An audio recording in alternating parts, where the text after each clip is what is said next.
Say it again. What do you need from me? Can you hear that in the room? Yes. Are you talking? I heard her. Yes. Okay, good. Jason said he's online in Zoom, but lost audio, he said. Nope, he just said thumbs up to audio. We're good. It's back, he said. We just need to be able to hear them. So I close. think we're ready to go. Ready? Okay, Great. Thank you Perfect. so much. Thank you. Appreciate Thanks, it. Dave. Okay, I'll call the meeting to order and stand for the Pledge of Allegiance, please. I pledge allegiance to the flag of the United States of America and to the republic for which it stands, one nation, under God, indivisible, with liberty and justice for all. We could have the roll call, please? Good evening. We're good. Anne Petrillo, Present. Rebecca Bear, Present. Jason Goldstein, Present. and Shamika Story. You say present? I can't hear Shanika and Jason though. I could barely Yeah. hear. Can you hear me? I'm here. I can hear you. Can you hear me? I can hear you. They do a Okay. thumbs up. I don't know. Maybe they can't hear us. Nope, we have you, Ms. Now we can hear you. We can hear you. We got you, Shanika. Jason, how about you? I'm here. Can you hear me? Yes, Yep, perfectly. gotcha. Thank Thank you. you. Okay. All Perfect. right. Thank you, Then everybody, for your Going patience. to make a motion to approve the agenda for August 6, 2026, with members of the committee reserving the right to add to the agenda and take further action in the district's best interest. So moved. I'll Second. second. Thank you, Jason. Oh, wait. All in favor? Aye. Aye. Aye. Thank you. Motion to approve the meeting minutes from June 11, 2026. So moved. So moved. Second. All in favor? Aye. Aye. Excellent.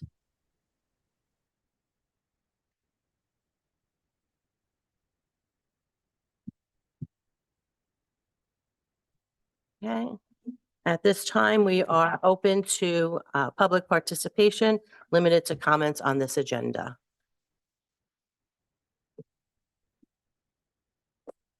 Anybody here want to speak or just here to listen? Okay, is there anybody? Anybody want to speak? Yeah. Yeah, yeah, anything that's on the Yeah. agenda, sure.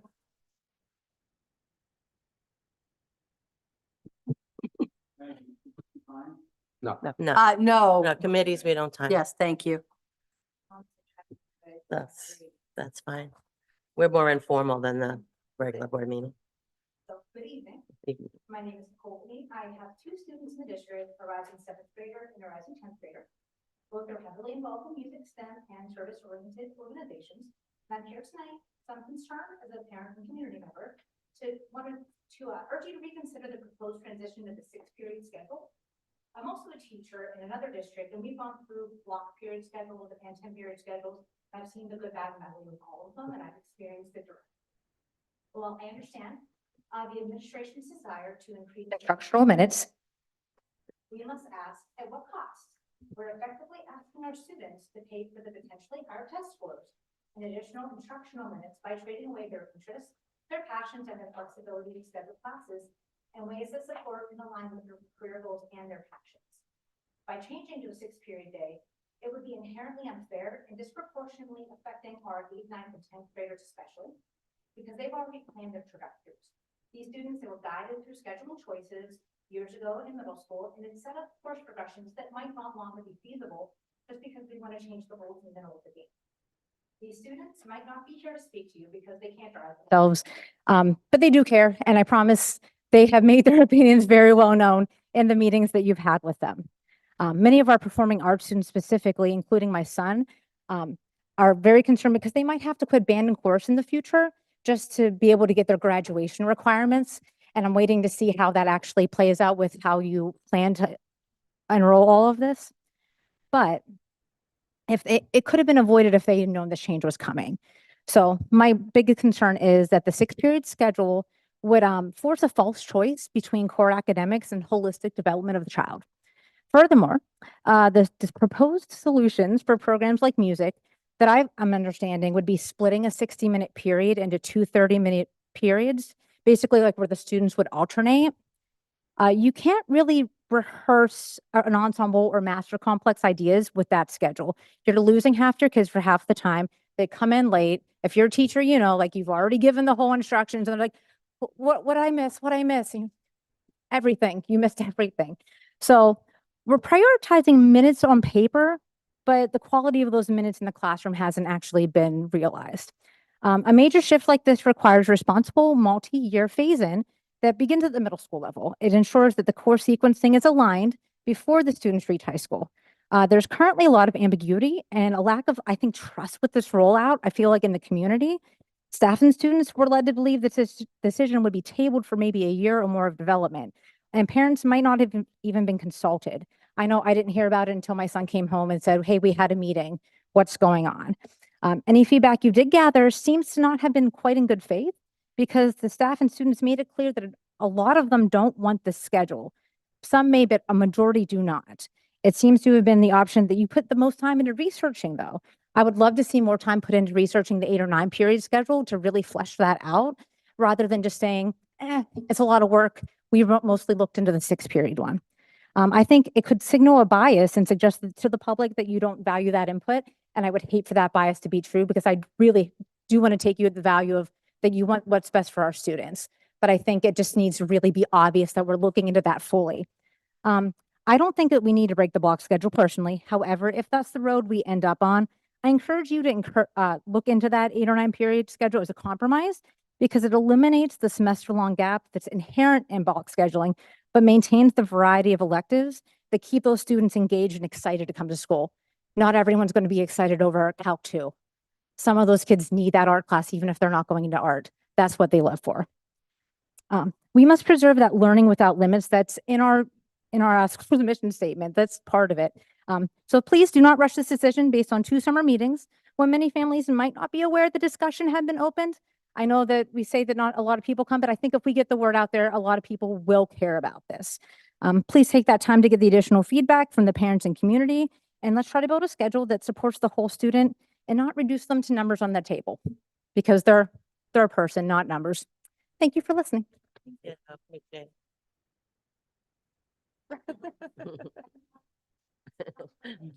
I It's much understand that. different, isn't it? You did wonderfully. Thank you Yeah, so thank much. you. Hi. Hi. Hi. Thanks for giving me the opportunity to speak tonight regarding the proposed changes to the school class schedule. I recognize this is not an easy decision. I'm a decision maker. And every scheduling model comes I'm with sorry, can we benefits just and start- challenges. Just for the record. Sure. For our minutes. Your What, name. oh, Jessica Vandervliet. Thank you, Jessica. Yep, my pleasure. Again, I understand that every scheduling model comes with benefits and challenges, and I sincerely appreciate the time, effort, and thought that has gone into evaluating the options before you. Tonight, I also ask that you consider not only the logistics of the schedule, but the voices of the people who live this and the consequences of every day, which is our students and our teachers. A school schedule is more than a timetable. It shapes opportunities, experiences, and ultimately the futures of our young people sitting in the classrooms, which is our children. While the 6-period day may appear efficient on paper, many students and staff have shared genuine concerns about what could be lost. These concerns are not about resisting change. They're about protecting opportunities that help students thrive. As a parent, I've had the privilege of attending concerts, traveling with our music students, and volunteering behind the scenes. I've watched our students who were once shy become confident leaders. They have friendships formed, discipline developed, and lifelong memories created in the band room and in the choir room. Music is not simply another elective. For many students, this is where they discover confidence, purpose, and belonging. One of those students is my daughter. She is a soon-to-be sophomore who plays the saxophone, almost quit. Mr. Flicker changed her from clarinet to saxophone, and sings in the chorus. Music isn't just an activity she enjoys. It's a place where she is challenged, supported, and inspired. She's not going to have a music career. She's going to be a doctor who plays a saxophone. Okay. So, like some of her classmates, she's also very ambitious and has very academic goals. She's going to double up. She will be a doctor one day, but she wants to be challenged. She wants to take rigorous courses, prepare for college, explore opportunities that will shape her future, and she will not give it up for the love of her music. So under a 6-period schedule, students like her will be forced to choose between music, language, AP classes, and often graduation requirements like personal finance. Those are the choices the students cannot make. Our highest achieving students have shown that they are capable of balancing and challenging academics while participating in music, theater, athletics, and other activities. She plays soccer with a wonderful coach. We should always be asking how to preserve these opportunities and not reduce them. This is why I'm urging all of you to strongly consider this 9-period schedule. The 9-period model represents a thoughtful compromise. It provides meaningful instruction time while preserving the flexibility students need to pursue music, arts, language, AP courses, even doubled up, and other electives that prepare them for a lifelong before graduation. It recognizes that every student's path is different and allows them to pursue their individual goals without unnecessary sacrifice. Let's continue to be diverse. Through this process, many students have respectfully shared their concerns, teachers have shared their professional perspectives, and parents, I agree with you, although not everyone knows it right now, they have already spoken out about these programs, what they mean to their children. I respectfully ask that you hear them. Listening to students is one of the greatest lessons we can teach. When we encourage them to speak up, advocate respectfully, of course, and participate in decisions that affect their education, we have a responsibility to show them that their voices matter. Right now, my daughter doesn't feel like her voice matters. She was one of the students that was asked, she doesn't feel heard. That's a problem. These decisions is more about than minutes in a class period. It is about whether we expand opportunities or limit them, whether we preserve the programs that inspire kids or unintentionally make participation more difficult. Research consistently shows that students who are involved in music and arts demonstrate higher engagement, stronger attendance, improved academic scores, and greater connection with the community and their school. Supporting these programs is an investment in student success. Tonight, I'm asking each of you to choose a schedule that provides the greater opportunity for the greatest number of students. Please listen to our students. Listen to your teachers. Find common ground, right? One voice, one community. That's all I keep hearing. Please consider choosing the 9-period schedule. This decision will help shape far more than a school day. It'll shape experiences our students have, passions they discover, and the people they become. Thank you. Thank you.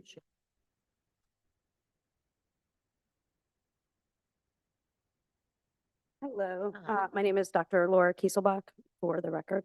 My laptop is not opening my documents, so I'm winging it here, but I'd like to present a few pieces of research. When I asked initially why we're even considering this change, I was told 3 specific things. One, that block scheduling was a 90s fad.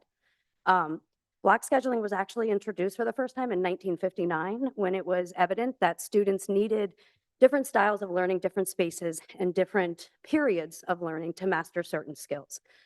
So it's not just a 90s fad, it's something that's been proven to be effective for far longer than that. I was also told that for the students who need, okay, so if you take math in fall and you don't take it again until the following fall, there's a gap in learning. We're not just a block schedule. We have periods within those blocks. We can have math classes that run all year in a 45-minute period. Theoretically, we can do that so that those students who need math all year without the gap can still have that. Those 45-minute periods are critical to our students' success. I don't need to repeat what's already been said. Arts, electives, whether it's an engineering course. My son took Intro to Engineering this year. He is thrilled to be an architect. My other son has 4 AP classes, and he's going to be, I don't know, bio something or another, engineer, microbiology. He's not really sure, but it involves a lot of science, okay? That being said, I went on a lot of college tours this summer.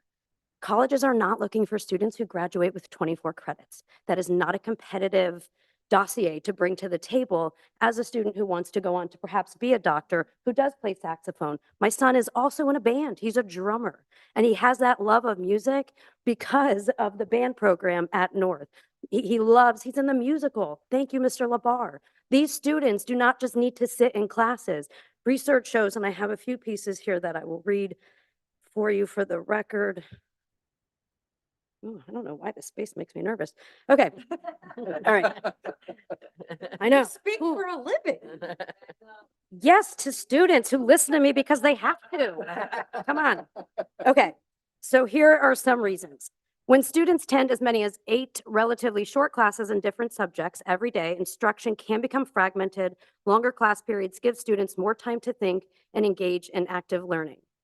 A schedule with one relatively short period after another creates a hectic assembly line environment for students.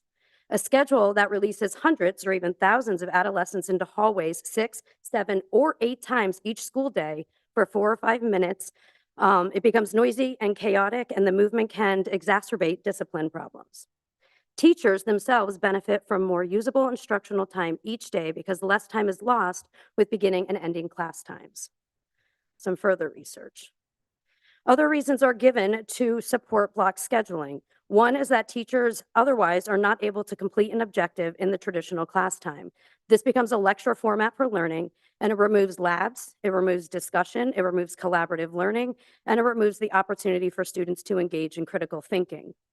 Other interesting reason to maintain block scheduling at the high school level is that with the increase of graduation requirements, students need more opportunities to take those classes. Those students who are not currently able to enroll in vocational, educational, music, or art classes will be eliminated from their options. The current graduation requirements leave little room for electives that are of interest to students when we maintain a 6-period schedule. Discipline problems are also an issue. This was mentioned as recent, so it is not a 90s fad. This research is ongoing. This research I have in front of me is from as late as 2022, and it cites references going back to 1995 all the way up until 2022. And in 2016, Kaya and Aksu said that discipline problems has led to the need for alternative scheduling, i.e. block scheduling. With students changing classes 7 times a day in small hallways, this is when chaos is created. There are many reasons for us to maintain this block scheduling. Student interest is one, but there are far more, not bigger, but inclusive reasons to consider. Teachers, their prep time, the arts, what happens when, I don't know, in a few years from now, all of a sudden, we don't need that elective, we don't need that elective. So teachers are losing jobs and positions, and students are losing opportunity. So a block schedule allows for periods, allows for electives, and it allows for a well-rounded student. I know that's what colleges are looking for. I went to 6 colleges last week between Penn State, Drexel, Temple, Villanova. They are not looking for an average student with average access. So we need to maintain access for those students who are looking for harder challenges. Those AP students, those advanced students, they all deserve that opportunity. And our students who aren't in that category, they too can benefit from block scheduling. They then have more options within their class day when that block is split into 2 45-minute periods. So please consider that as you make this decision. Yeah.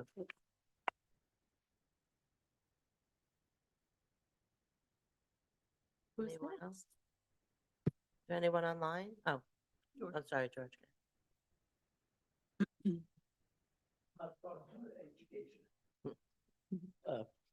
George Andrews, as you all know me.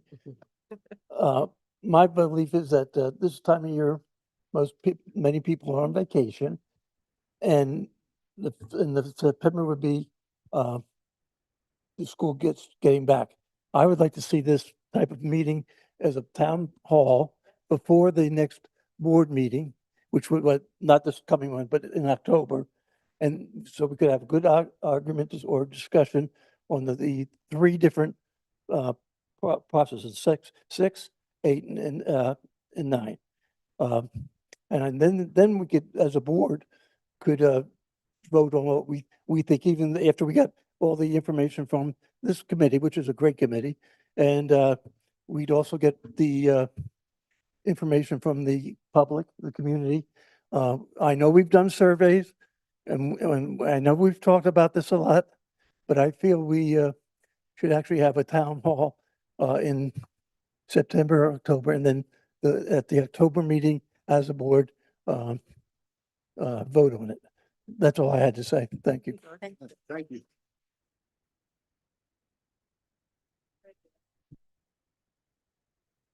Anyone else? say I'd like to second that. I wasn't even aware of this meeting until like just a few days ago. So, I think having more people, kids and students and voices heard, I think is gonna be. Well, during marching band, right now, people are very limiting their. Question for you guys. What do you feel is the best way to communicate it out to the public? Because many times we do try to communicate it out and we do the surveys, we get low response rate. Or the all social media and geofence so that the parents can have it. That's never done here. And we should. Okay. geofence it. Just asking because I want more people to attend and get a voice and not have people say, I just heard about it 2 days ago, like we did with the one when we were with the school, the schools.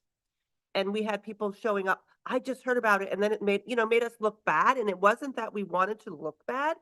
It's that we communicated it out, but it wasn't heard. I do a lot of wall calls for like football practice starting next week. What I mean, it could be, yeah. it could be Did a we do that wall last call time? goes out. That, I mean, those go out to every district home. Especially with like the bigger changes like this that you think might cause a reaction like you're starting to get. Mhm. I think that emails, people who are. Yep. Yeah, it goes into spam immediately, we get so many a day. I think social media with the right people pushing out to you, that's the offensive. Thank you, that's the word. I think that's probably the quickest way to get it out and on multiple platforms. And then you find your student leaders too. You reach out to the clubs, all the hesitance of the advisors, class officers. Well, I know Miss Vandervliet is active, very active in Saw Creek. That's her job. She runs Saw Creek. So I think, so like people like that could advertise it as well.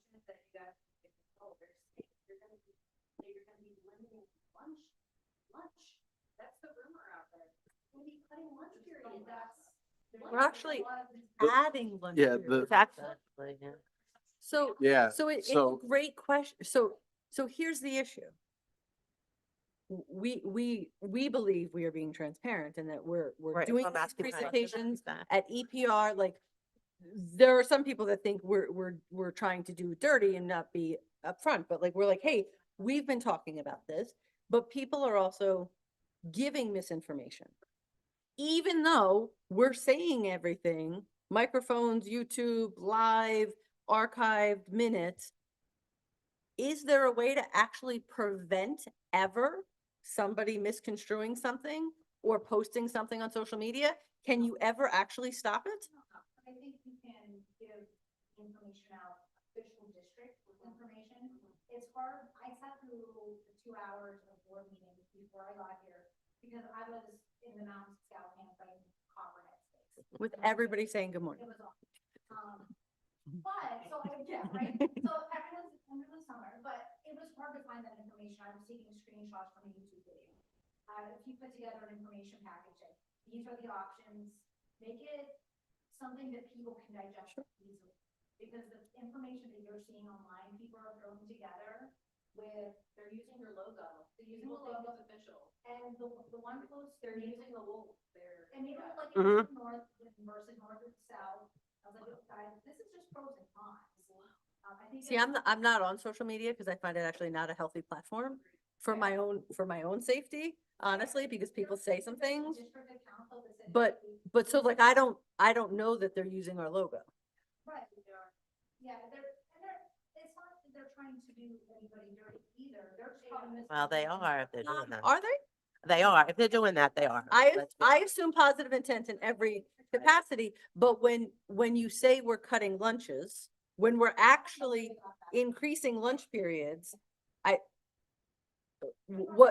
that's not a fact-based statement. What is their intention? Some kind of consumable graphic that you put Yeah. out, like a slide deck or something from you guys that says, hey, this is official. This is official, here's what you missed.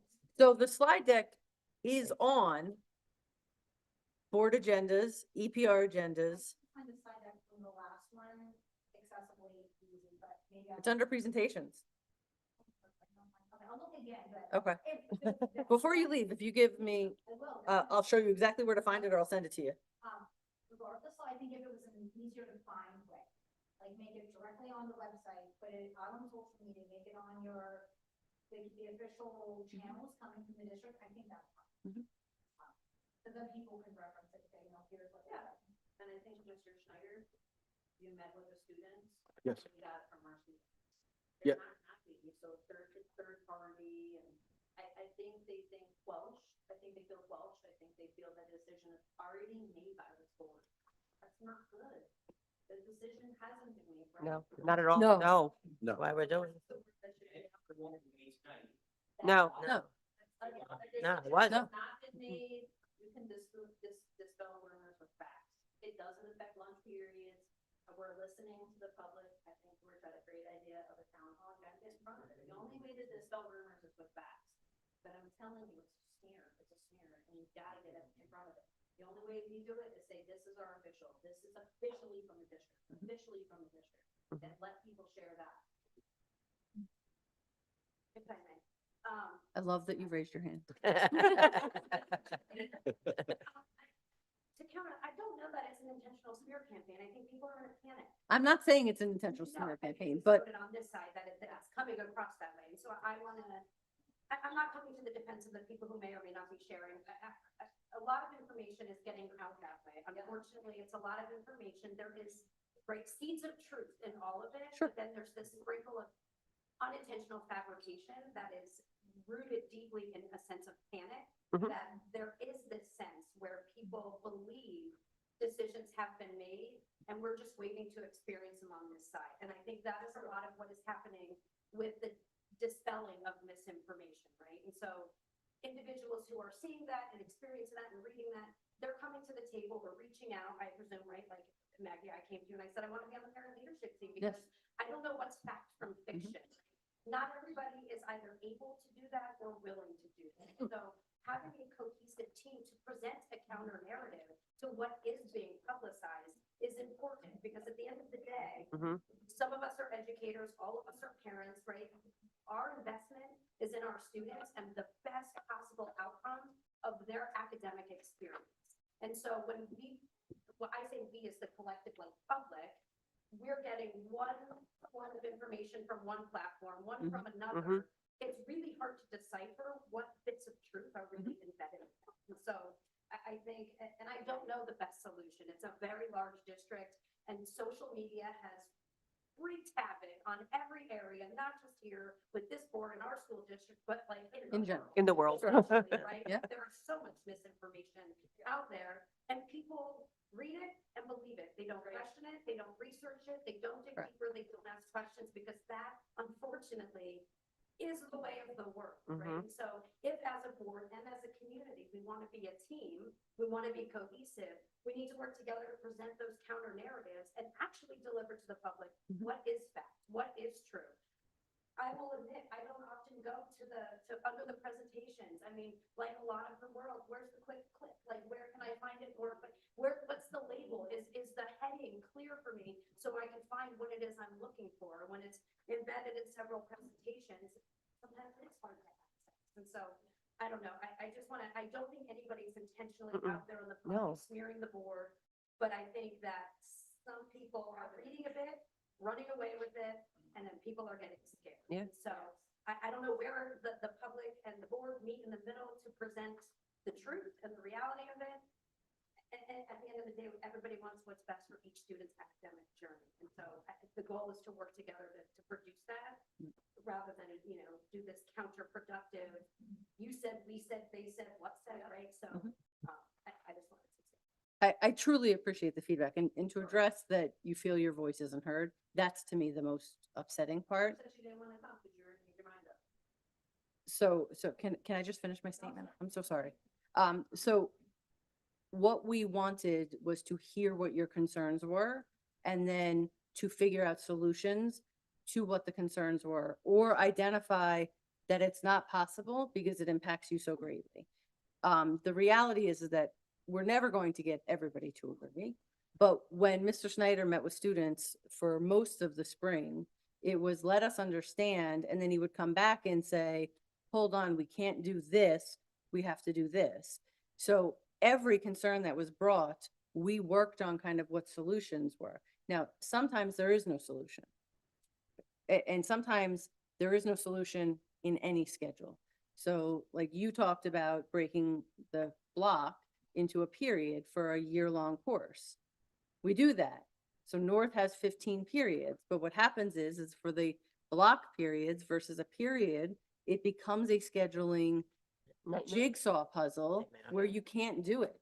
And frankly, our MCTI students are missing out significantly on because of that. And there's a lot of things. So this is a very complex, and the reality is that we live this. So we understand all the complexities. For us to sit down and explain to you all the complexities, we're happy to do it, but it's years of our work, right? So Mr. Snyder and I have been here longer than we want to admit in education, right? Because we're both 20, so we don't understand how we've been here more than 25 years. But we listened so that we can understand what the problems were and then create solutions and then bring those solutions to the board as a whole. It necessarily wasn't that you were a decision maker. We wanted to understand what the complexities were from your angle so that we could either address it or say very openly, we can't fix it. And in any schedule, so I had a parent email me the other day that she wanted this schedule for her child. And she very clearly laid it out. And I said, I'm sorry, it's not possible. Your child has to make a choice. And that's kind of part of life, but we're going to be open about that. We're going to say, you're going to have to make a choice here because that's what you have to do with any scheduling model. But Mr. Snyder, I promise you, after every meeting, he was in my office with a list of everything that you guys said and saying, what do we need to do? And then he sat with the curriculum team and said, we need to find solutions to this because it's not okay. He pivoted that we wanted to roll this out if the board was in agreement for 27, 28. And just what you talked about was that kids have planned their schedules. And we're like, no, we need to delay this because kids need to know now for their course planning for next year so that they know what the following year is, which is why it became a 2-year rollout if we do it at all. So like that was the kids.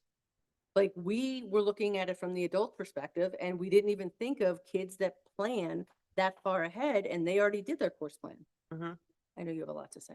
No, and, you know, the first thing that I looked at was music and the arts and how does this affect that? And I've had 2 meetings now with Mr. Labar and with either a 8 or 9 period or the 6 period schedule, there are a lot of questions that students and families would have that we honestly can't answer. So with the 2-year rollout of any scheduling program, our entire professional development calendar is built around preparing to go to a period schedule. So every department, every teacher, they're going to talk to kids. What would you rather see? We met last week with about 5 or 6 different department chairs, and they brought up their questions. And it was just questions. Can we do this? Can we do that? What does this look like? What do you think?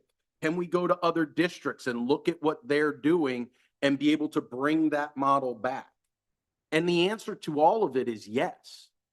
So when I initially met with the students, I had my rough ideas in place. And the students were like, no, that doesn't work. And that doesn't work for this reason or this reason. And what about that? And I had some answers to their questions of we could do it this way. Like I can speak in terms of students who take both band and choir. Because Pocono Mountain School District has a 6-period schedule. I talked with an assistant principal at East High School and the principal at West High School, and I asked them, what do you do? And they said, we run band and choir the same period, and we also run a 3rd class called combo. And what the combo class is the teachers work out between themselves where those specific ensemble members need to be on a specific day. So people who are only in band go to band. People who are only in choir, go to choir. People who are in both, the teachers work it out so that there isn't the disruption. My suggestion was, well, you have 30 and 30, you can do it and run it periods that way. They didn't like the idea. I'm like, okay, so let's go back to the drawing board. So every time I have an idea that I'm bringing forth to make the schedule work, if the teachers or someone is saying it doesn't work because, and we start to have that productive dialogue, then we start to come up with all these other options. And then we start to look at other districts and what they're doing. So it isn't that anyone is pushing it. It's my educational recommendation, and I won't shy away. And it is driven by class time in our core courses. Over the past 9 years, our core academics have slid to the bottom of this count. And academically, we are performing worse than the other districts. I'm not blaming it on the schedule. I'm actually just looking for change and ways that we can help our students and help them to perform at a higher level in their core academics, because I want them to be successful. And I'm not looking to cut arts. I'm not looking to cut student opportunities. I was looking for a solution that will help our students grow. And it's not about test scores. Very frankly, I could care less about test scores. What I care about is that we're competitive with our skills. And if we're not competitive, and you talked about getting into college, but it's more than college. But if our students are not competitive, at least with that state average of proficiency in the basic core classes, what are we doing? And we keep declining.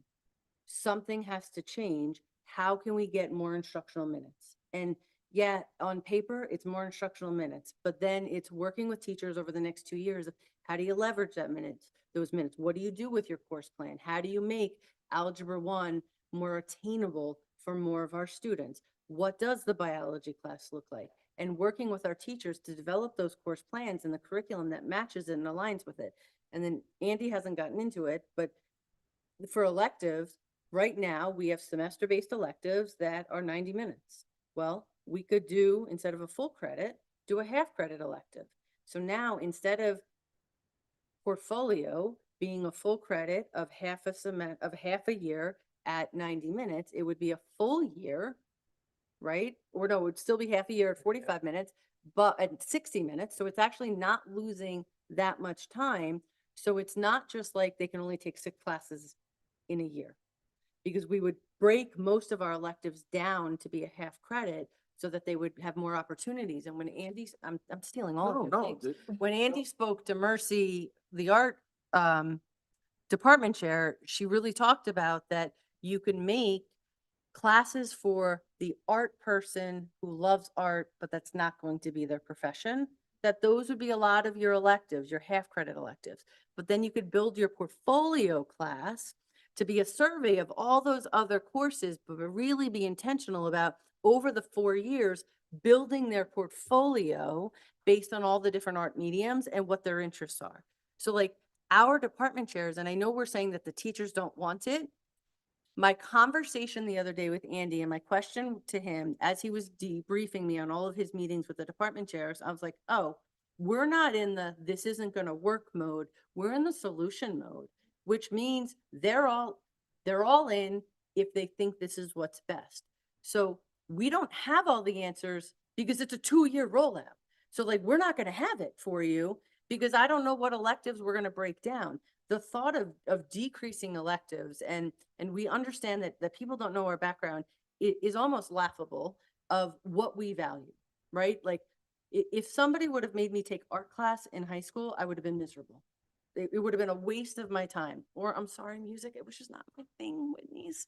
But if I didn't have the opportunity to leverage social studies and civics, I wouldn't be who I am today or where I am. So we want students to have as much possible choice as possible and experience it. You experience everything in middle school. That's the purpose of middle school. And then you start to whittle it down to what are my interests and my passions. And it has to be your career and your passions. It can't be one or the other. And we don't want people to sacrifice. So then we're tasked with solve the problem, adults. Here's my problem. I don't want to sacrifice one for the other. Great. I have 2 years to solve it. Let's solve it.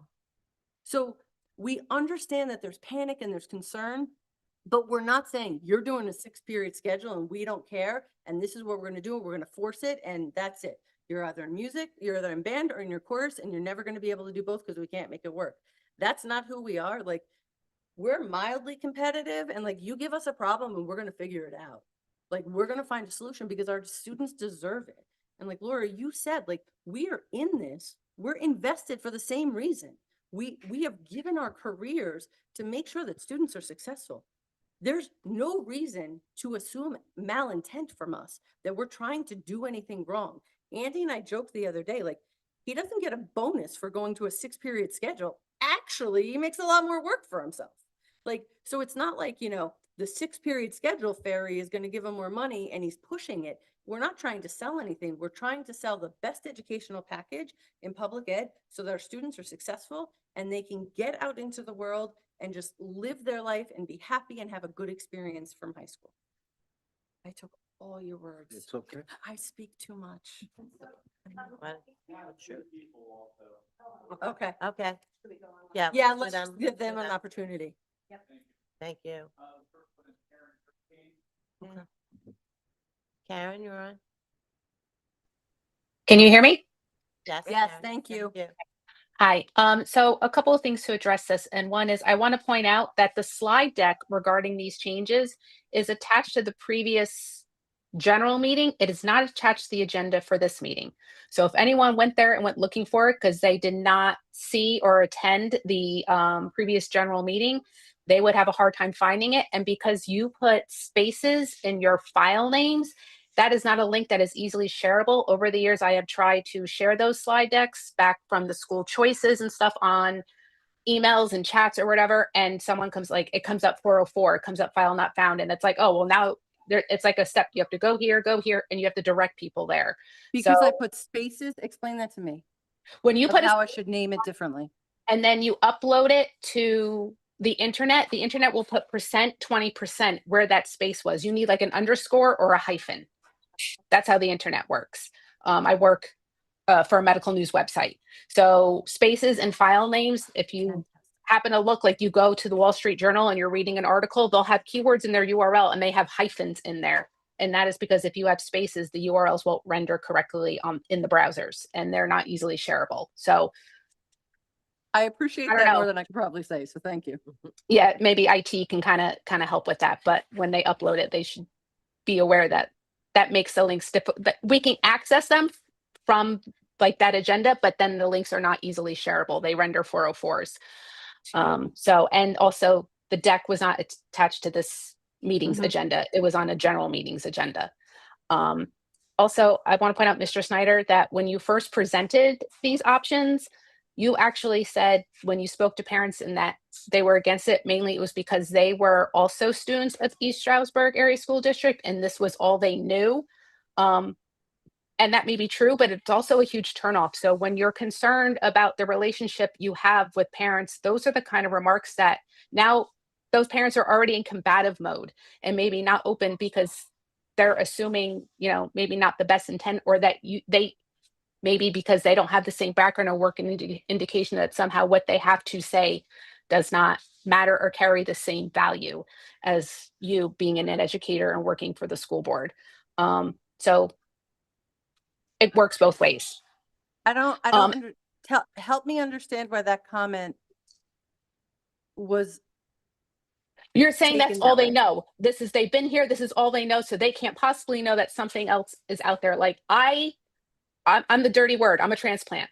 I did not go to school here. I grew up in New Jersey and I went to school in New Jersey. Oh, when I did I'm a original front plater. So I was not personally offended by that, but I could see where parents who were already concerned, my kid's a sophomore and how is this going to affect how they graduate?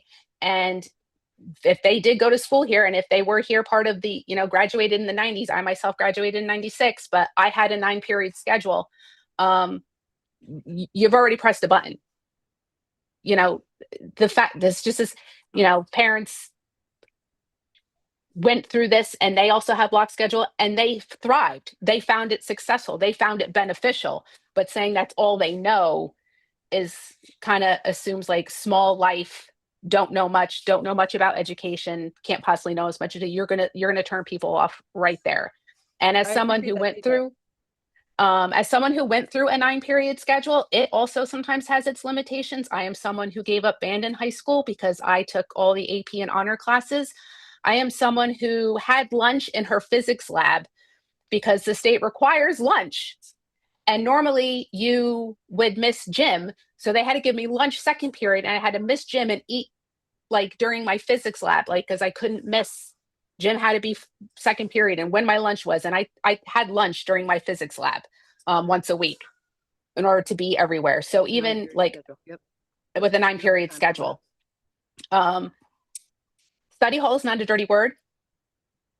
There are plenty of kids who benefit from study hall, whether it's because they are athletes and they use that time to work ahead on assignments or get the help that they need, or maybe just a time to set and reset the brain and rest. For example, my son played soccer. They'll have 8 o'clock games at Emmaus. That is far away because they have the lights and they're not getting home till 11 o'clock at night and then they're up in the morning. So sometimes a well-placed study hall is very beneficial to a student, whether they're an athlete or not. It's all about time management and using it wisely. Just because someone opts for a study hall doesn't mean they're a slacker. Which I don't think that was words that were ever used, but there seems to have been some negative connotation around study hall, and I don't feel that way about it. It can be very beneficial to students. And finally, just want to point out my kid, he had a study hall, but when we go to a 9-period or even any kind of year long, whether it's 6, another concern is your athletes. Then now, if they have to leave early for games, it switches up what they're missing. But if someone has a core class at the end of the day and they are anywhere from a 1 to a 3 season athlete, they're going to be consistently missing that instructional time. And if it's a shorter class, if you go to 8 or 9 as well, then they're going to potentially be missing a whole class. And if you look at sports like basketball, baseball, that are basically anything other than football, where you're not just having one game a week, you're going to be missing several days of instructional time in one class consistently throughout the entire school year. Or if someone is a band student and an athlete, and if that band class happens to be at the end of the day, then they're missing their band or the elective. But particularly if they have a core class, my son did happen to have senior release and in the spring, and he played baseball, and it was actually a bit of relief because whenever he had to leave early, he was actually not missing any instructional time.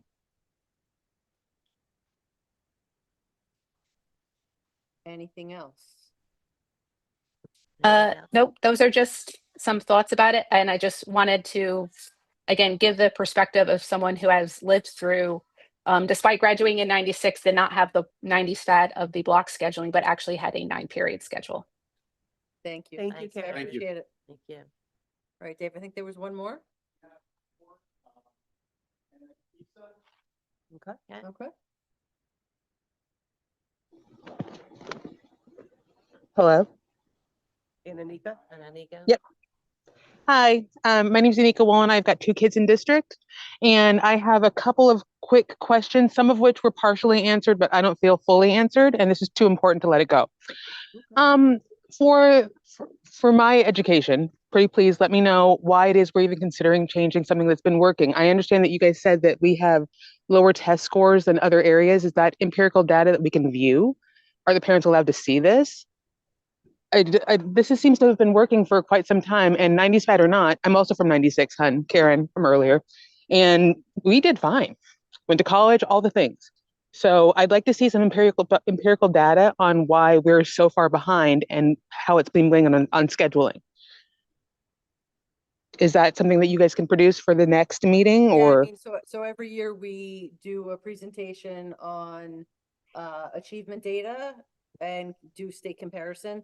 The state comparison scores aren't out yet. We have our achievement scores from PSSAs and Keystones right now, but we don't have the state data to compare yet. So we do that every year.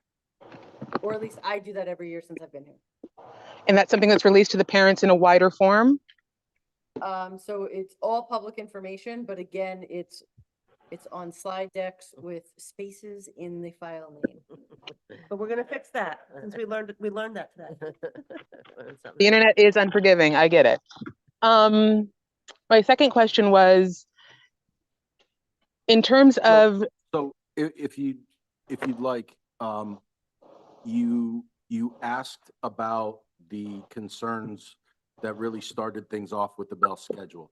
And Yes. one of the primary concerns, and this was evident again this year with our North High School schedule. So because it's a hybrid block,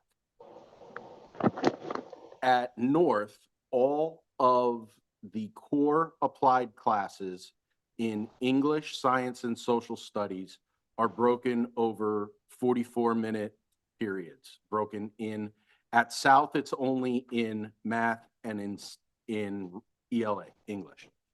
So at South, things work a little bit better because the year-long math and ELA classes are paired together to take up a block, and then they run 2 sections of each, and they're opposite each other, so it schedules very nicely within a block period.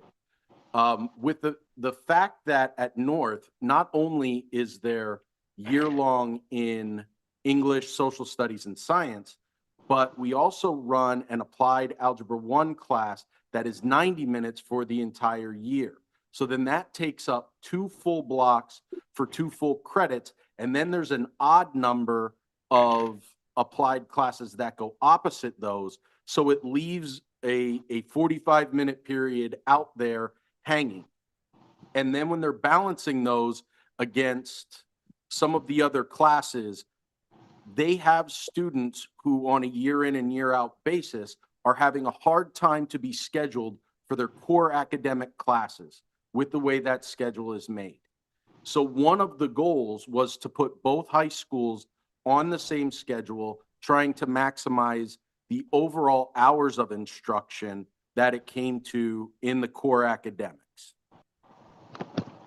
I mean, okay. I mean, was that based on feedback from the students, teachers, administrators? What are we looking at? The administrators saying that they can't get students scheduled for their required core academic classes. Still doesn't seem like a good enough reason, but my next question, are you finished? I'm sorry. No, go ahead. Thank you. Okay. My next question was, there was a gentleman earlier in the meeting who mentioned something about making this more of a town hall situation, kind of like when JM Hill was being threatened with closure. Is that something that we can be organized so that more people can participate in this? Because I'm looking at the attendance right now in the room and it's making me kind of sad. If the board directs us to do that, we will certainly have a town hall. I think that would be a good idea. Anything else? That's it. I'm good. All right, All right, thank you. Thank you. Yeah. Yes. Would it not have made sense then to just propose a simple change to that 90-minute half math, half ELA at North, rather than disrupt the whole system, right? Like, couldn't we, and that's essentially what I was suggesting up there, because Maggie, when we did talk, that was one of the things we discussed, that gap in learning, particularly for those applied students who need that consistency to sustain their knowledge, understanding, skill set building, right? That all makes sense.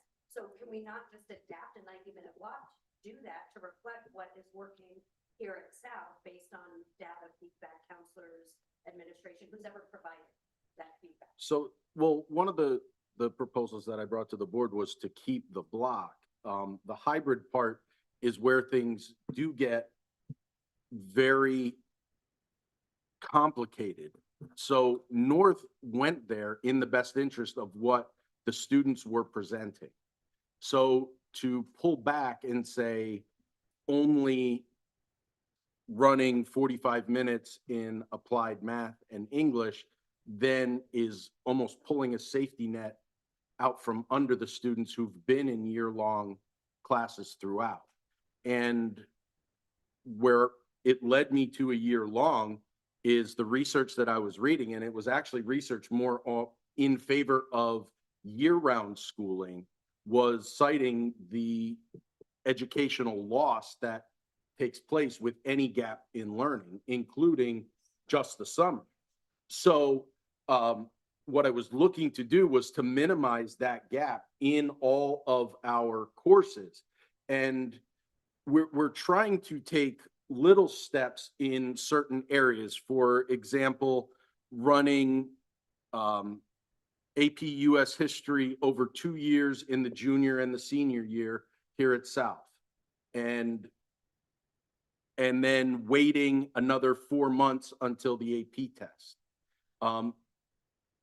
Full numbers of students who can take an AP class, because with a current block schedule and an AP class, we can't run them all in the spring when the test is given, because then the students could only take 4 APs max.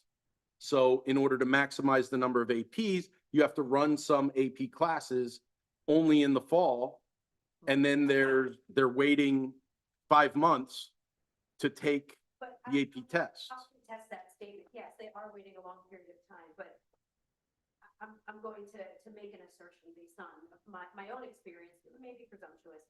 The AP student who has to wait from December or January when the semester ends to take that test in May, they're an AP student.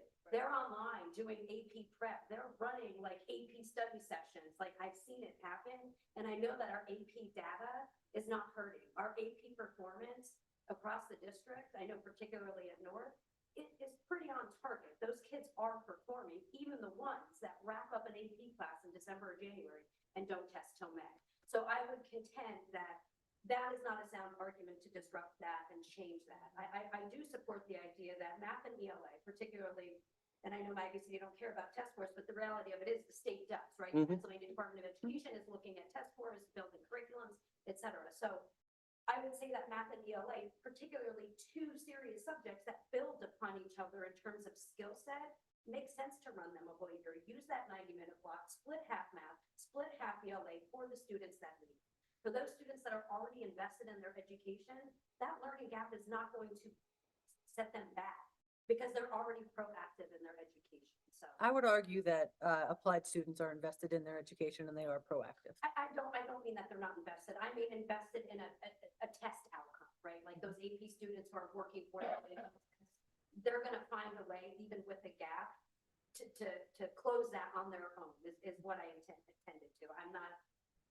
I'm a teacher too. I'm not discrediting. Yeah, no, I know you are. anyone. I don't want to be dismissive of all of our And I students. appreciate that. So, Yep. because that certainly wasn't my intention. So, if we do have a town hall, is it going to be a real town hall, like with like questions and answers? Or is it going to be us presenting concerns and then maybe waiting for some feedback in an email later about those concerns? So this is the first we're hearing of the request of a town hall, so we would have to determine what that feedback would be. Right. I didn't prepare slides tonight purposefully because Have a conversation. I presented the proposals at an EPR and then again at the board. And I didn't want to belabor with a similar presentation that was going to take a long period of time, which is the other reason that we wanted to move public comment before any of the other things that we did. So if we weren't going to have a back and forth dialogue, at least I could write down everybody's questions and everything and then try to address those when we do have a Q&A session on the agenda. I will present whatever we want. I think we all truly want the same outcomes, which is to better our students' education. And the data points that I look at drove me to one conclusion based on what I was seeing, the way I was seeing our students perform, not just on the state tests or the AP tests, but overall, like regular diagnostics. What are we doing? What are our classroom grades doing compared to nationally normed standards? and are our students holding up? And I really want to be able to raise the bar and support our students to be able to do better academically. And we want to build our courses out. We want to build our departments out and allow for this level of change. So my experience with the block schedule was as a classroom teacher. So that was my experience.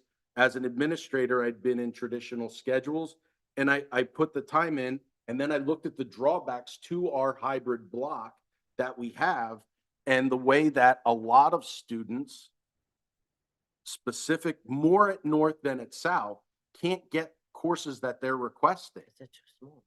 because it's not working out because of all of the different combinations of blocks and periods, coupled with the fact that they are a smaller school with a big school course catalog. So we want to offer everything equitably at North and at South, but we have 400 less students at North. We have less teachers at North. And then, so you can only run one section, or we may only get 3 people asking to take a particular course. And then we're trying to make those tough decisions. Is it possible to run a class with 3 people in it? Is it actually a good class if you're running BC Calculus with only 3 students? And I know BC Calculus has more, but I use that as the example And to say. and the other problem with that is though, then when you take one class and you only put 3 students in it, then you're increasing the teacher load on the other class. Do you know what I mean? And like instead of having 20 and 20, now you have 3 and 37, not obviously we don't do that, but that's the point. And I just want to go back to, and I know everyone's going to scream, but I want to go back to like when we talked about the options, remember? And it wasn't just about JM Hill, if you remember. Um, the whole point when we first got on the board, and I guess I'll speak for myself, having been an educator in East Stroudsburg for over 30 years. I ran for this board purposefully to bring in people who know and want education to be the center of this district, and to rewrite curriculum that we hadn't even looked at in over 20 years. And so when Maggie in particular first came on board, and then the rest of our curriculum team, we were asked the question, like, if you could dream about what you would see, what you would want, for your district. And so we talked about everything from having academies, and, looking for the schools that would have science and STEM, and then have the areas that would have music and art, and so forth. And those were the things we talked about. But in doing that, if that's where, we thought maybe our population, our community would want to go, it would mean changing what our school buildings look like and where kids would have to go to school. And through our town halls and through our meetings, we were pretty much, been blasted. No, forget about it. We don't want that. So we didn't do it.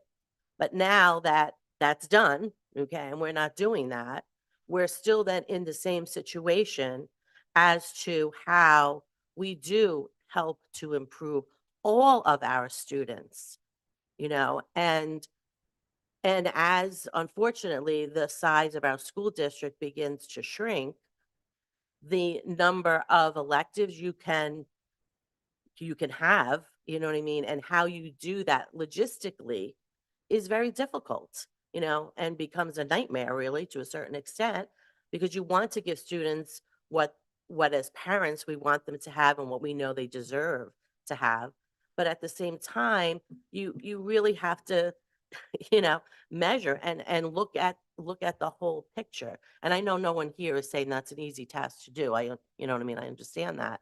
But it does dishearten me, when, it's out there and we said it's not a smear campaign. Maybe it is, maybe it isn't, but whatever. And we all have to have thick skin when you're, in the public. We all know that.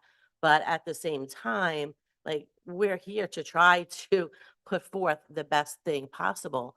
And, as people who, not only as parents, as educators, um, and we have to come up with we have to come up with a solution in some fashion, because even with the block up north, and I think you kind of mentioned it, our MCTI kids are missing their courses up north if they're trying to just be on time to get to MCTI, and that's their career. You know what I mean? And they're a good segment of our population too. So it's, and, I may have come off in the last meeting because I've heard people misquoting me to a certain extent, that the AP kids, the honors kids, they'll be successful no matter what they do. And I believe that they will be, and as you said, they'll make the 5 months, they'll make their little study halls and their groups. And as I said, one of my former AP students is here as a parent. We did lunch, we did AP reviews over lunch. I gave up my lunch. Did I care? No. But you know what I mean? Everyone makes sacrifices, and students have to make choices too. I mean, that's also a life lesson, to have to make a choice. Yeah. So I know I'm on a crazy bandwagon. I've been in 7 different directions, but it's important. That's, and you're here obviously because it's important as well. But, I know Marguerite says, positive intent and so forth, but, I wouldn't give up 4 years of my retirement, to put in this kind of work and have this kind of aggravation people in my ear, if I didn't think this was important. So that's all I have to say. And I appreciate everyone's hard work, everyone at this table, students for coming and, giving your input. But I really want the students to know, and tell the rest of your, friends and so forth, that they are being heard. And that was the whole point of going, like people say, we're rushing it. No, we're not rushing it. Just like the Jane Hill thing. No, we weren't rushing it. We are so transparent. I said to Maggie today, you know what? Maybe you're almost too transparent because, you know what I mean? Because everybody knows now and everybody has an opinion, good, bad, or indifferent. But that's what's coming because we're giving you all the information. Maybe we missed an underline or, Well, and- hashtag, whatever, but like, Space, come on. space. I don't know. But we were looking for a timeline in August because we have our teachers coming back on August 24, 25, and 26, or 25, 26, and 27. And 2 of those days we have planned and dedicated for teachers to sit down based on the decision of the board to say, we want to go forward with X schedule so that all the teachers in the departments could sit down, pull out their current curriculum guide and say, these are all the classes we want. These are the new rules that in 2 years we're going to be operating under, and we're going to rebuild our entire department. So like the social studies department had said, well, if we only have 3 required social studies courses, let's make it the way colleges make their social studies requirements or their history requirements, where students need, before they graduate, to take a world-based class, an American-based class, and then any class of their choice, be it a social science or an additional history class. And then we can build all these great electives out that are half credit electives that students can take any of the 4 years and find their path. And any social studies class that we offer counts toward that graduation requirement, completely flipping from what we currently have, where we have a you must. So you must take this class in 9th grade. You must take this class in 10th. You must take this class in 11th. And you can choose between 1 or 2 classes in 12th. So More choice. the idea behind an overall schedule change and a change in the graduation requirements is to truly tailor it to students' wants, desires, needs, taking away required courses and required credits in certain courses and allowing for that student to grow and to learn who they are and then to focus without having to worry about, I have to take this insert course here and I don't get to take this other course that I want to take. We were talking with the phys ed department about getting rid of phys ed, the class titled phys ed, but then having team sports and our lifeguarding sport and our advanced weightlifting and lifetime sports and physical fitness and coaching principles, and all the world is at their fingertips. Any course that they can imagine, we're going to support them in writing to create a robust catalog. So you can have a student that's like, I hate phys ed class because I don't like playing volleyball and getting the ball spiked on my head. But you know what? I'd really love a physical fitness course where I could learn how to work out in our weight room. Or I'd really like a lifetime sports where I can learn how to golf or play pickleball or something that I'm going to play for the rest of my life. Those are the types of changes that we're looking to make with this schedule change. Oh, sorry. Thank you. Okay. Okay. Who is it? Anika? Anika, Anika? Anika. Thank you. Anika?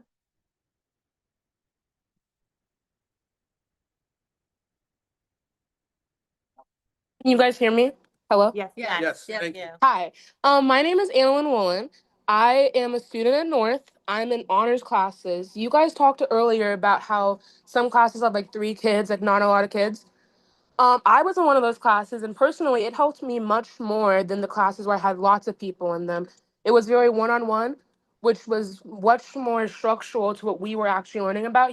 Our teacher could articulate what each one of us needed in a more timely manner than if there was 26 of us in a class. And I think that was just much more helpful for me as a student in honors. Thank you. Thank We you. appreciate it. It is. Yeah. So just so you know, if you're not at the microphone, none of your comments will come on in the minutes, because she can't do it.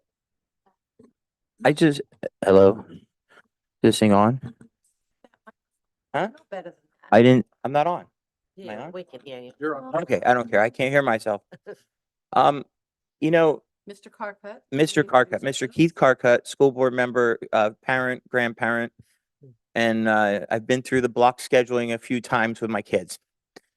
You know, when we met last, I was in the Atlantic Ocean, but I was committed to attending the meeting, and it was hard to read the thing.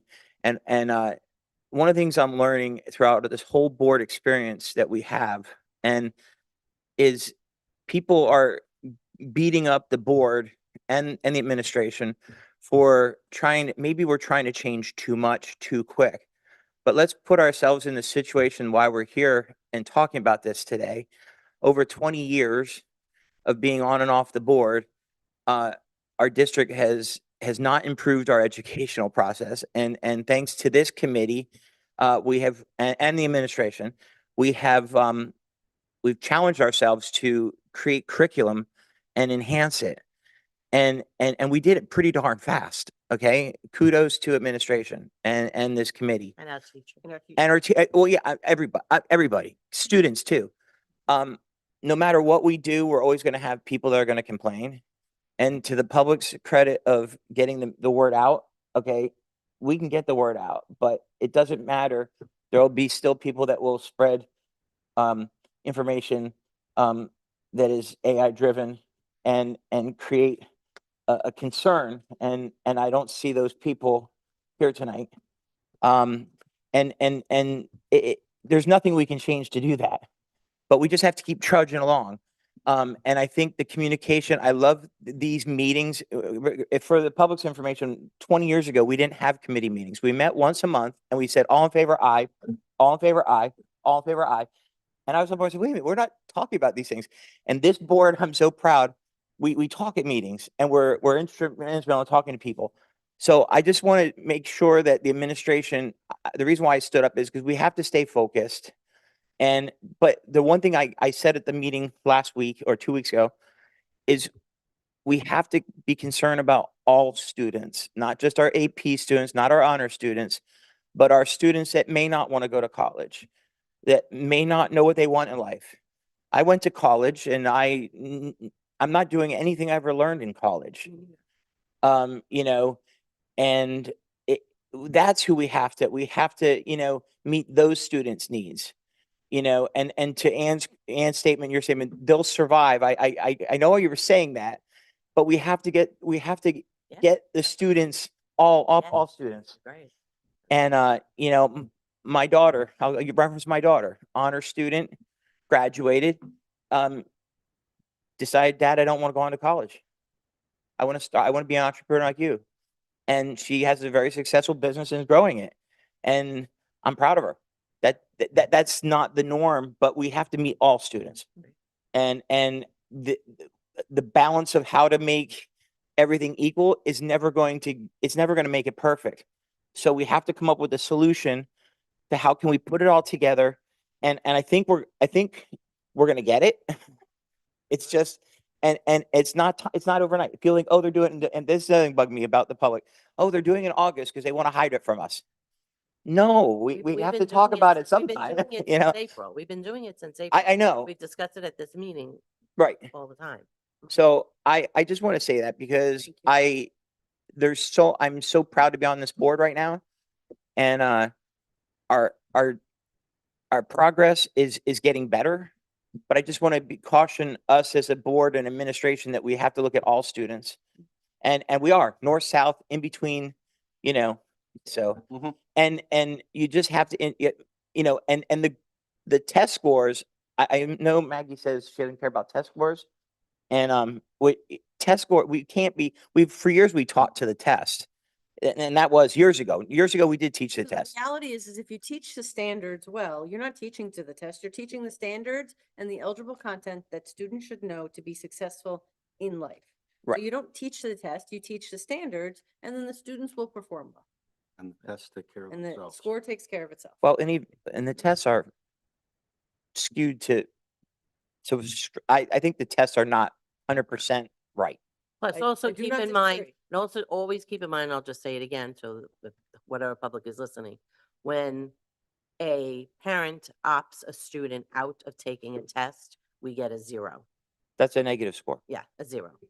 It's And not, they're it's considered not, below it's not that it It's doesn't, not you know, helping us. It's not that it it counts doesn't count, against it you. hurts us. It hurts us, counts against us, end of story. Thank- It's a 0. And that's, and the And we have a percent, lot of and families we that opt have, out. and we have a decent percentage of that. So I would say about 15% of our families opt out. So the best percentage we can ever get is about 85%. Mr. Kirkik, right? Karka. I voted for you. I don't- I vote in every election. Hold on, that was a very long stare. do. I vote again. I vote with my heart, and I vote for people who have kids in our district. That's why. So I agree with you, and as a public servant, I understand, you can never dispel rumors. That's why I came here. Because I want to hear from this board, yes, AI, God love it, right? But it mixes fact with fiction. So I want to make sure, because what's going around is, you're going to reduce possibly, available credits, from 32 to 24, correct? Correct. Correct. For students to choose career paths earlier. No. Reduce elective opportunities. I can't fully answer that. So Possibly. in number of credits, yes, Okay. but in number of total courses, not necessarily, no. Okay. Eliminate senior release. In the traditional sense, yes. For work-related experiences for students, no. Eliminate study halls. In a 6-period schedule, yes. In a 9-period schedule, no. Increase workload from 4 classes per day to 6. Yes. Limit students' exposure to a variety of courses. Not necessarily, no. Shorten already limited lunch periods. No. Lunch periods under the 6-period schedule would remain at 30 minutes, which is what they are currently at. it would increase the number of lunch periods from 4 to 5 and actually reduce the number of students in the cafeteria, thus shortening the amount of time that students would have to wait to get their lunches. And is it true that 80% of students oppose the proposed changes? From the initial presentation, that is 100% Okay. correct. Thank you. I appreciate that. Thank you. Thank you very much. That's a great clarification. Okay, now that I know we have to be at the mic, I guess I'm coming back up. So I want to, Maggie, you had said something that like you are very grateful that you're having conversations with the chairs, and you guys are in solution mode. But as Jessica just pointed out, those concerns, which I had listed here, lunches, the reduction of faculty and staff when these changes happen, senior release, study halls, that's a lot of change for a lot of people. And to be clear, I do have an AP honor student. I also have a graduate of North who was a CP student. I've taught applied students. I am a diversity, equity, and inclusion expert. I'm an educator myself. I'm not isolating or forgetting about a single group of students. The biggest impact that this will have is on students that really rely on those 90-minute blocks for various reasons, whether it's AP, art and band, music, right? So we're not eliminating or dismissing or discounting any group of students, right? That is the goal of education, is to meet every student where they're at and match their needs. That is going to look fundamentally different for every single student, depending on their level, their interests, et cetera. I appreciate the different options, right? Sort of in a college sort of approach. What you said about PE has got to be one of the most beautiful things I've ever heard, because my son is so over dodgeball, doesn't even like dodgeball, yet plays it every year, like without end. So I love that idea that their PE class would sort of speak to their interests, just like other electives do the same.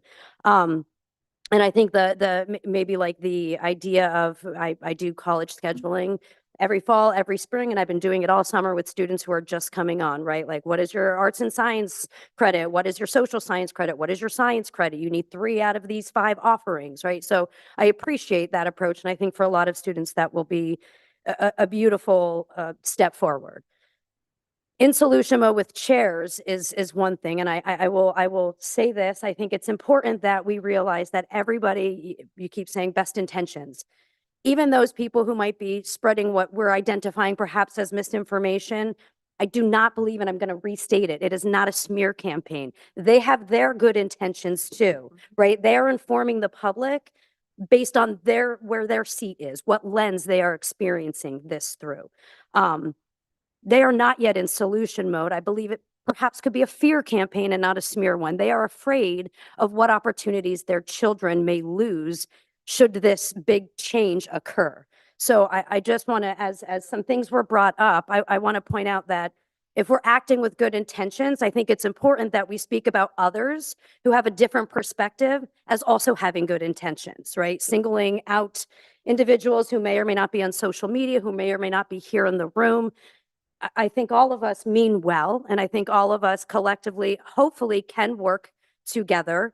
And I do believe that those of us like intrinsically invested and embedded in the process of education, who have done research, and right, Katrilla, right. So those of us who have been in this a long time and who have done research in this, we're able to see it through 2 different lenses, right? As educator, but also as parents or person, right? There are a lot of parents out there that are perhaps only seeing it through that lens of parent, and there is a sense of fear.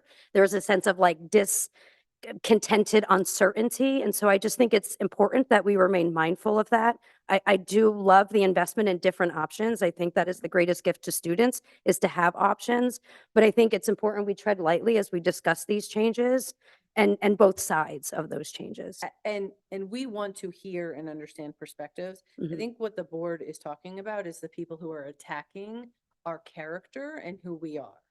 And I mean, very honestly, and I'm going to be very honest, there was a phrase out there that I was doing this because I'm fat. See, and I'm That person does not come with good intentions. sure, and That has nothing to do. So I think that yes, is what they're referencing. Just Mhm. because you have a difference of opinion Right. doesn't Sure. mean that you're a smear campaign. We actually want to hear yes. and understand everyone, That's the way to but get there are some people out there, and we created a citizens advisory committee. Mm. It's awesome. We're going to be selecting the people in the next few weeks. It's Yes. great. Some of those loudest voices didn't apply. Right. And to me, that's, you want change. You think we're doing horrible things. I mean, the email I received today was that I am intentionally destroying the district, which is, by the way, my home. I'm from here. Class of 96. I was class of 97. I'm just saying. I mean, Also come on. class of 96. So everybody in the room, that's 96. 99. Ugh, Happy show 30 off. years, friends. So, 95. but when you say to me that I'm intentionally destroying the district, what does that mean? That's not coming at positive intent. We can, and you and I have said this, you Yes. can disagree with not having an argument. Sure. Yep.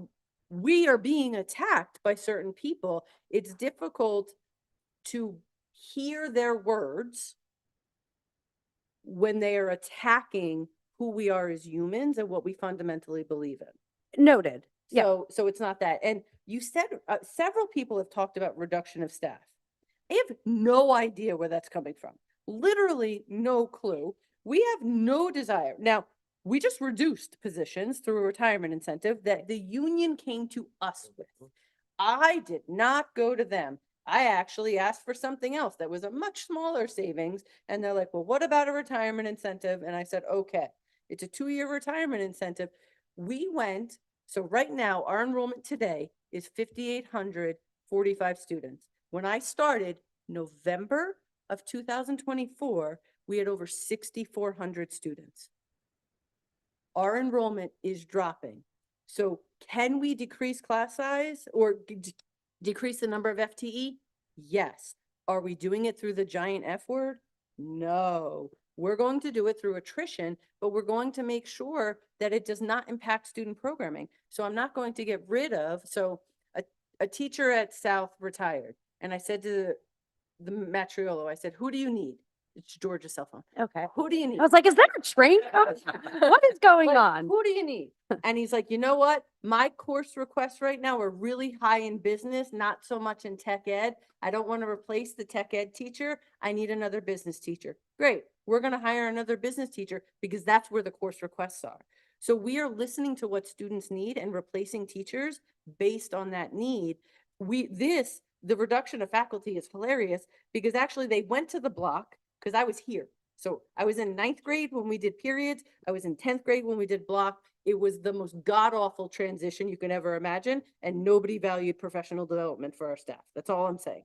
But it was sold to the teachers that the reason they went to block was to reduce faculty.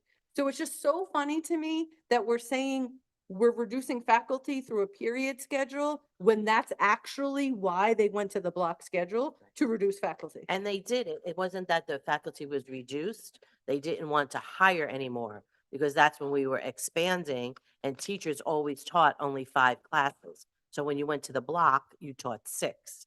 So you didn't have to hire teachers. That's why we went to the block.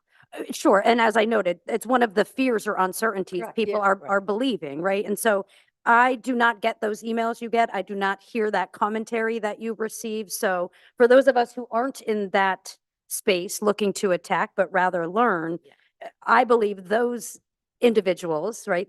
I believe the people in this room, the people on the call, and I think others Right. out there as well, are coming to the table with good Totally intent. agree. Let's So- sit down and have That's conversations the and let me point of it. understand what the concerns And are. by the way, anyone in the room, FTEs, they're the number of courses, No, teacher- it's the number. Full-time Full-time educator. educator. Full-time educators, because we talk about FTEs all the time. So, and also I would make this one suggestion. Go ahead, Mr. Snyder, and then. Well, come back to it.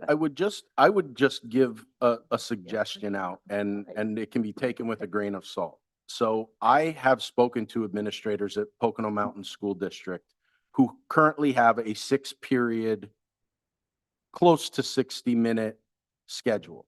So if students have friends or acquaintances or when you're in sports or band and you run up against other students from Pocono Mountain, and parents, if you have friends who are parents in the Pocono Mountain School District, please reach out and talk to them and ask them about their educational experience. Because I think a lot of the fear is because of the unknown.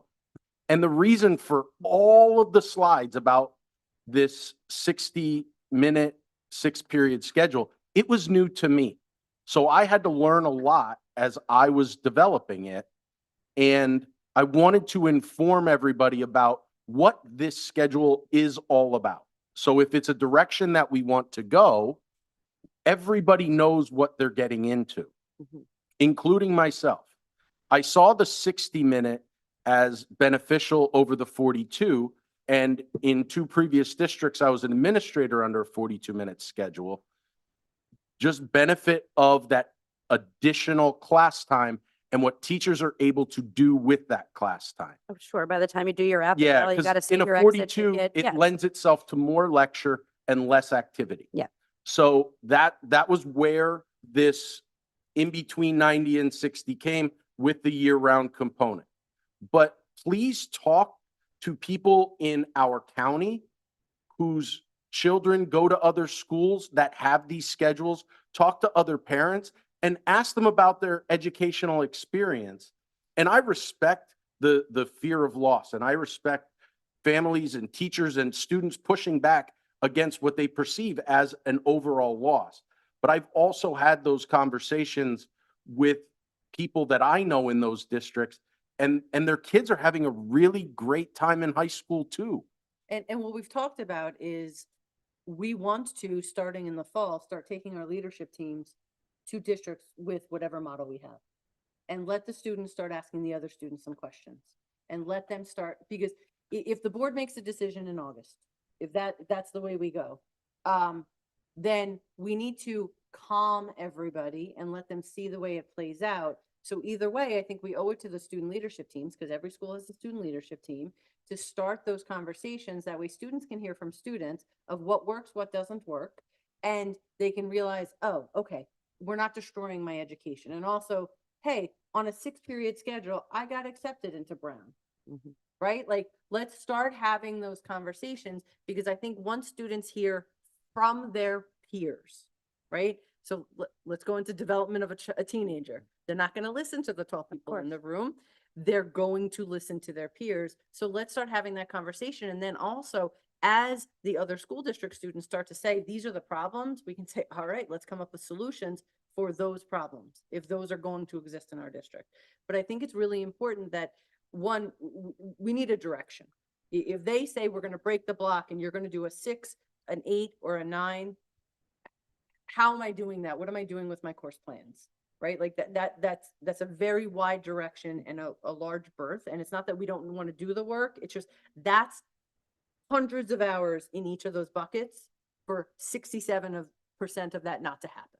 Right? Right. So that's a lot of investment of our time in a majority of that. We're not even going to do those schedules, but let's look at our focus and then start saying, okay, teachers, let's go up. Let's go see what it looks like. Let's talk to our counselors. Counselors, how does it work for them? What are the anomalies that we have issues with? Who do you have trouble scheduling?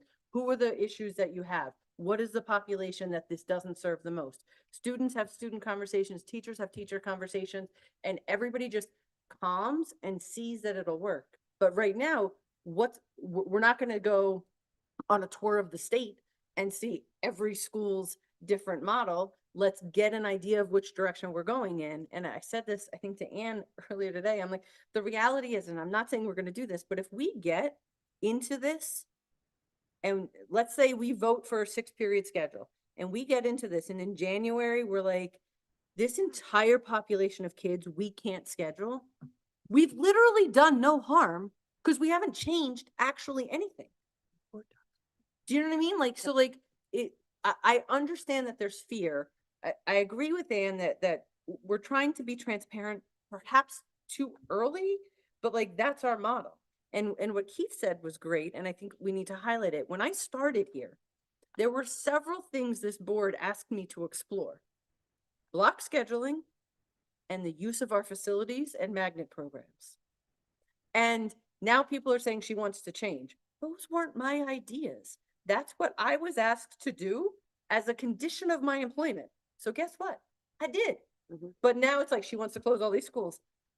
I don't want to close anything. I want to do whatever pleases the board, because I serve at the pleasure of the board. So these were marching orders that I received that I pushed down to Andy, and now Andy is now an expert at a 6-period schedule, which he's never lived or understood. right? So we're trying to do things strategically and intentionally with good intent. We're trying to believe that people come to us with good intent when they show us that they are. And we'll continue the conversation. I think the one thing you just said is really important, and maybe this is what needs to be heard, not only by the public, but by the board as well, board members. And I know you've said it before, but it bears repeating, I guess, that any path, when we start to go down it, if we find it is not going to work for us and our, our school district, then we say, okay, no, and we start all over again, whether it's staying with whatever we have or looking at something different. I mean, I think that's, part of it, because you have to make a decision, at some point. You And- can't tread water And that's forever. where we're at now. So everybody's upset about August. We asked this committee to give us a decision in June. That way we could plan professional development for the year based on that decision. And the committee said, no, they wanted to bring it to the whole board. And we respected that. So we brought it to the whole board. And then the whole board said, well, we want EPR to give us a recommendation. So the whole So board we're here, kicked back. and to I the- said, if you all remember at the board meeting, I didn't want to do that. We And, discussed and, it. and I'm not doing it. Nope. Because I don't think 4 board members should make the recommendation. And I do want to say this, when talking about transparency. In truth, central administration can change anything they want to do within the school day as long as they follow contractual language of our professional and support staff. So the contracts say 7.5 hour a day, so many minutes per day for prep time, whatever. That's all the contracts say. How that gets divided up is purely their decision. They don't have to come to the board for a vote. When we moved in 1996, I was a teacher here, and I was on the committee once we were told, without board approval, that we were going to block scheduling. So much so that one of the things we really discussed is we needed that transition day between the two, so teachers could get their books organized, and get ready for a new school year. All new students, an entire new school year in one day, as opposed to an entire summer. And one superintendent later threatened to take that away. And I was very naive back then and wasn't very much involved in the association. And our association president, unfortunately, was an elementary teacher, so she didn't get it either. We didn't have it in writing. We didn't have an MOU. So, things change. We were only supposed to have so many preps. Well, that's not true anymore. Teachers have 5 preps now. Teachers are teaching 6 classes, 4, 3, and 3. So you say teachers don't want this. I know a lot of teachers who want to go to the 6-period day, and they'll be teaching 5 classes, not 6 if we go to a, 8 or 9-period day. So, there's a lot out there. But my point is, these administrators, in terms of transparency, brought it not only to us, but to the public through all of these meetings. And in reality, they don't have to do that. They can just decide, and we don't even have to talk about it or have anything to say about it. As a public constituent, I thank you then, Maggie, for bringing it to the table for a conversation. And to your point, this will be the last thing I say about getting down this path and realizing it doesn't work. I think noting that as a parent and as a public person who's invested in this Agreed. is super important, because Yes. it may not work. It may backfire. It will benefit some students. It may hurt some students. Some teachers will love it. Some teachers will Exactly. Correct. absolutely abhor it, right? That is going to be Yes. an absolute fact. Most But definitely. I think it's important that we know just what level of consideration and diligence that is being given to this matter. And so knowing that there is room to put on the brakes if it's not working, Yes, I think sure. is somehow satisfying for us as public constituents. So Yeah. I'm done. Yeah. Might No, I I suggest appreciate that. That's why these committees are so and Keith, spoke to that, why these committees are so important, because we don't have a time limit, you know what I mean? And that's why, as Andy said, when we met to put the agenda together, put public participation first, so that we can and if you notice, one of the things, it just says discussion, because that's really what we have to have. board meetings are, different, they're more formal. But this is the stuff where the work is done that then gets to the board for, the final votes and et cetera. Did I hear Keith say that this is the most important committee? I think he did. I think he did. But for those of you who go. But I also- I have one He question sits just there, I regarding, sit there and he always says, the policy committee is the most important. so I do have one question regarding, because you had mentioned like having like 37 in one class and 3 in another, and you had mentioned about like different sort of collegiate frameworks for course offerings. And I don't know, some people listening might love this and some might dislike me. Maybe I'll get some fun emails after, but there are, caps on class sizes, right? Like in certain classes, 26. Yes, But we also have minimum number for enrollment, and there are times where just before a fall semester begins, they're like, So- hey, Laura, so you're not this is- teaching. This That's is, the problem, this is too. the problem we're at right now and why we struggle. Because we ran, and I appreciate the student who said that 3 in a class was great, but we ran an AP class with 2 students. And there's not a lot of collaboration or group think. Yeah. When you have 2 students in that space. There's also something to be argued about workload being distributed equitably amongst Correct. teachers. Right, exactly. While the student experience may be phenomenal, limited, albeit, Correct. there's some That workload. somebody else on the other side Has had 40. 26. And we struggle, and the principals struggle. And I struggled when I was a principal. If I saw an AP class that was the culminating class in a particular subject area, and 3 or 4 or 5 students took that class, and those students, to them, that class is everything. To my numbers, that class isn't run. So you're really balancing who these students are, who they want to be, and are we running a class with 5 students? Like, those are things when you're creating a master schedule that genuinely keep you up, because the numbers say you don't run it, but you see the faces of those kids and you try to have those conversations and say, I'm sorry, we're not running AP insert class here because we don't have enough enrollment. You can't take it. It happened to my daughter in her senior year. She wanted AP French and she didn't get it because only 2 other students wanted to take it, and that was a hard no. So we don't have a floor for a class for that reason. We look at what the class is, which honestly is happening this very minute. We look at what those classes are. We look at who's enrolled.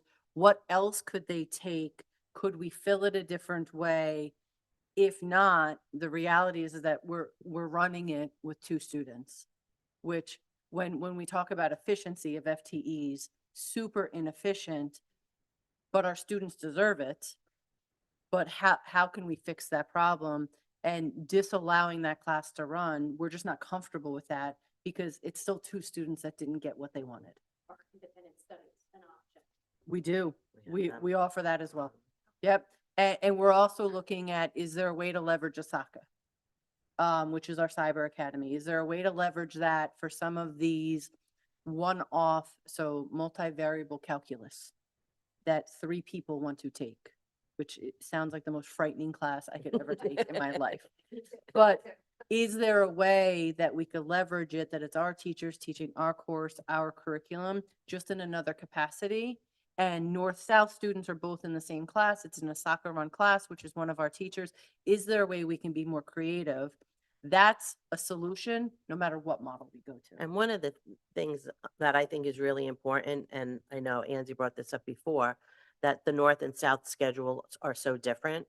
I had brought up to him that if we can get the South and North schedules the same, then we might also be able to leverage if we had 6 to 9, whatever, kids taking AP French, let's say, South, and we only had 3 North, but if they could then, since we're on the same schedule, offer that course at the same time, you know what I mean? You have one teacher in one spot but can teach both courses. And I can say that because I was the first teacher in the district to do that back when we had distance learning, when that first But became. whichever schedule Or to we use ASACA. adopt, we have to adopt the same schedule for North and Yes, South. definitely. And again, everybody who listens or who's been following this conversation knows that I am in favor of the 6-period schedule. It's not that I'm not listening.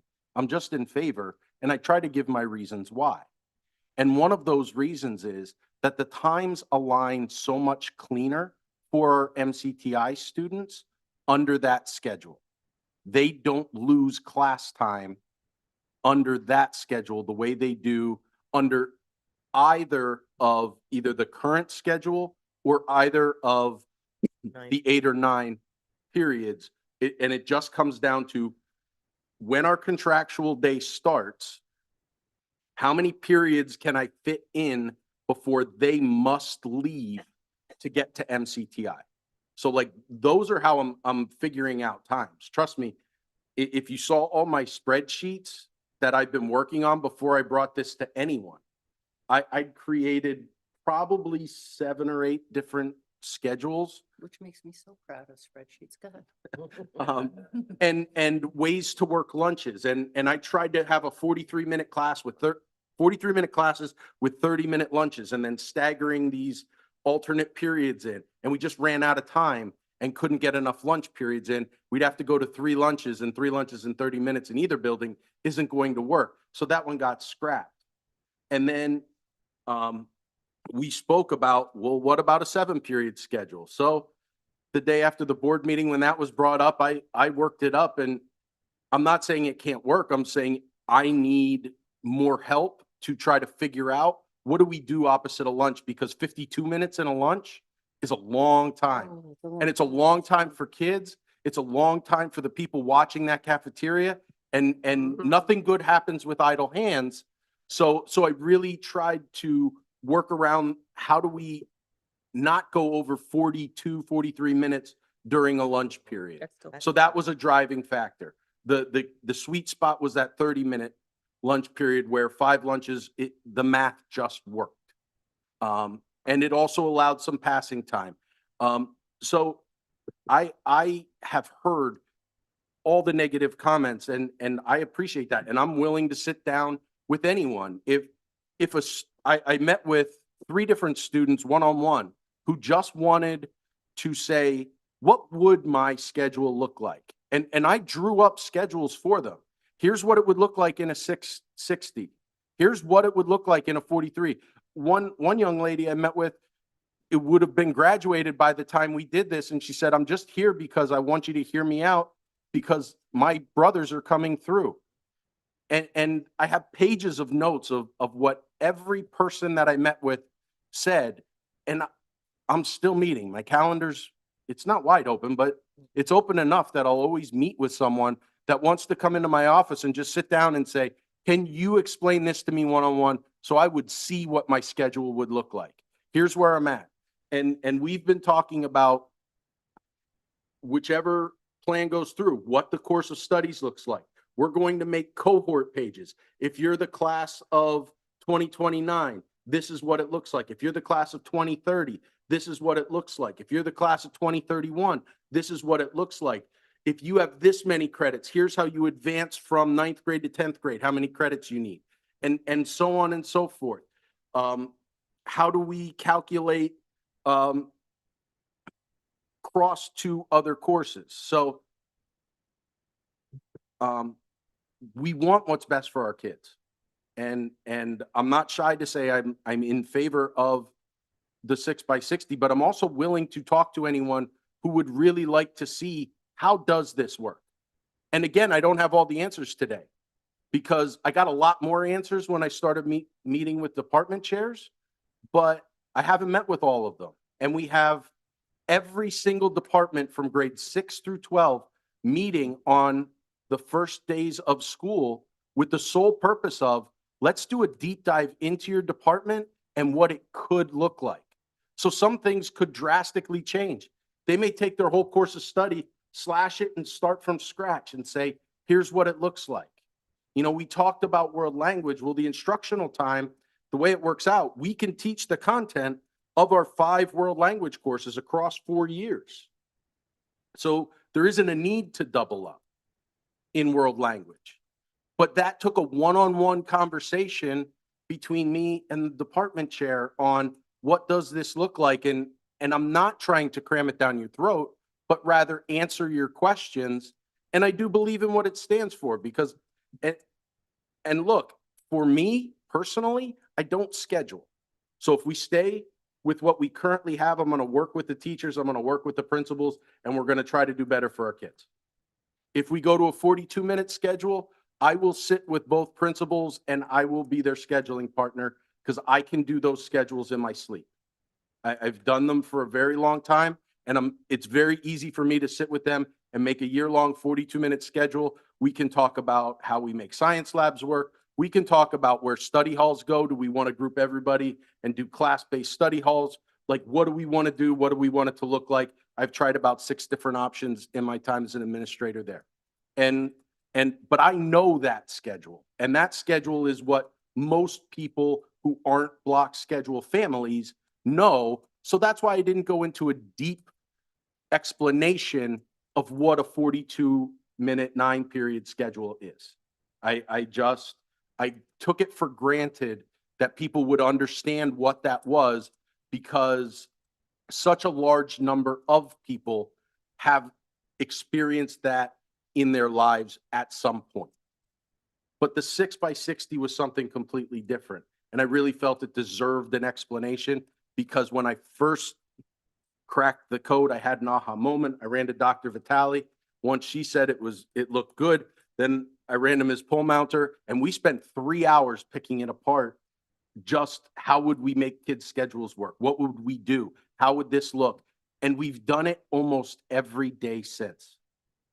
We throw something else up on the board and we pick it apart and we try to make it better. And we hear from teachers and we hear from students and we pick it apart and we try to make it better. And I'm not too proud to say that if in January, after 4 days of working with our teachers, and they would come to me and say, Andy, I don't see how we do this. And if that's important to kids, I can see myself going to Maggie and saying, Maggie, I don't know if we can make this work. Maybe we need to pivot. I'm not afraid to say it. I pushed the deadline back another year because it's what kids asked for and because it's what was right for kids. But at the same time, our students don't know what they could have and how it could better their education. And that's why I want them to reach out and to know, because I want them to know that I want what's best for them educationally. That's why I'm here. It's the only reason that I'm here. I'm not here to push an agenda. I'm not here to force something down somebody's throat. I'm not here to publish something about a schedule and make money off of it in the future. I just want this to work. And as I looked at it, this was a schedule that could be 100% uniquely East Stroudsburg. It's nobody else's, it's ours, and we made it and built it to fit us.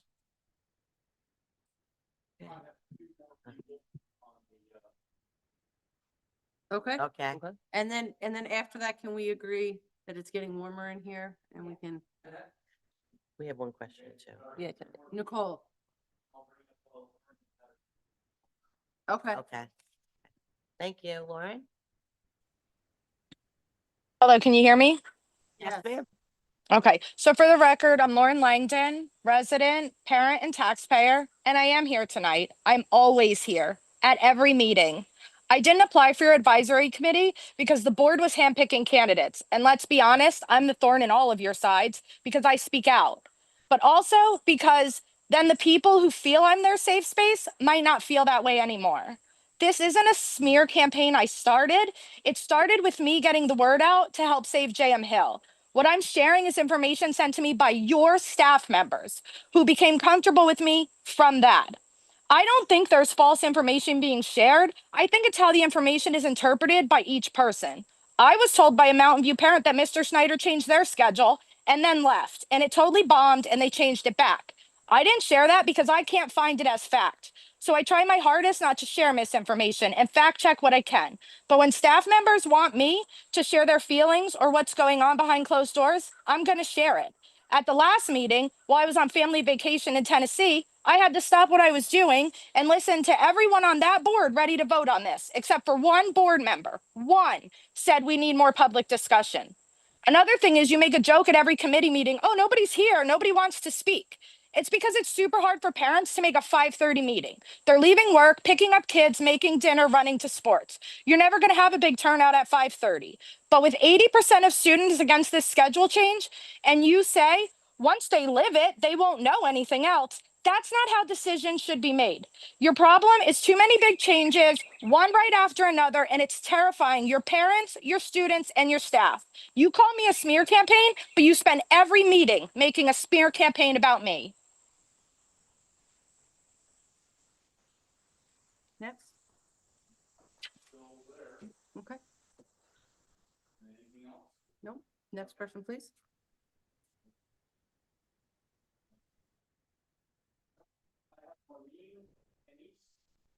Okay. Hello, Maureen. Hi, my name is Maureen Anise. I'm a parent of the district and work for the district. Just looking for some clarification with this. There's a lot of focus on the high school. My son is in middle school. Are these changes affecting middle school as well? No, No. no, Awesome. Thank you. you're welcome. Thank you. Come on up. Was there 3 people, Dave, or 2?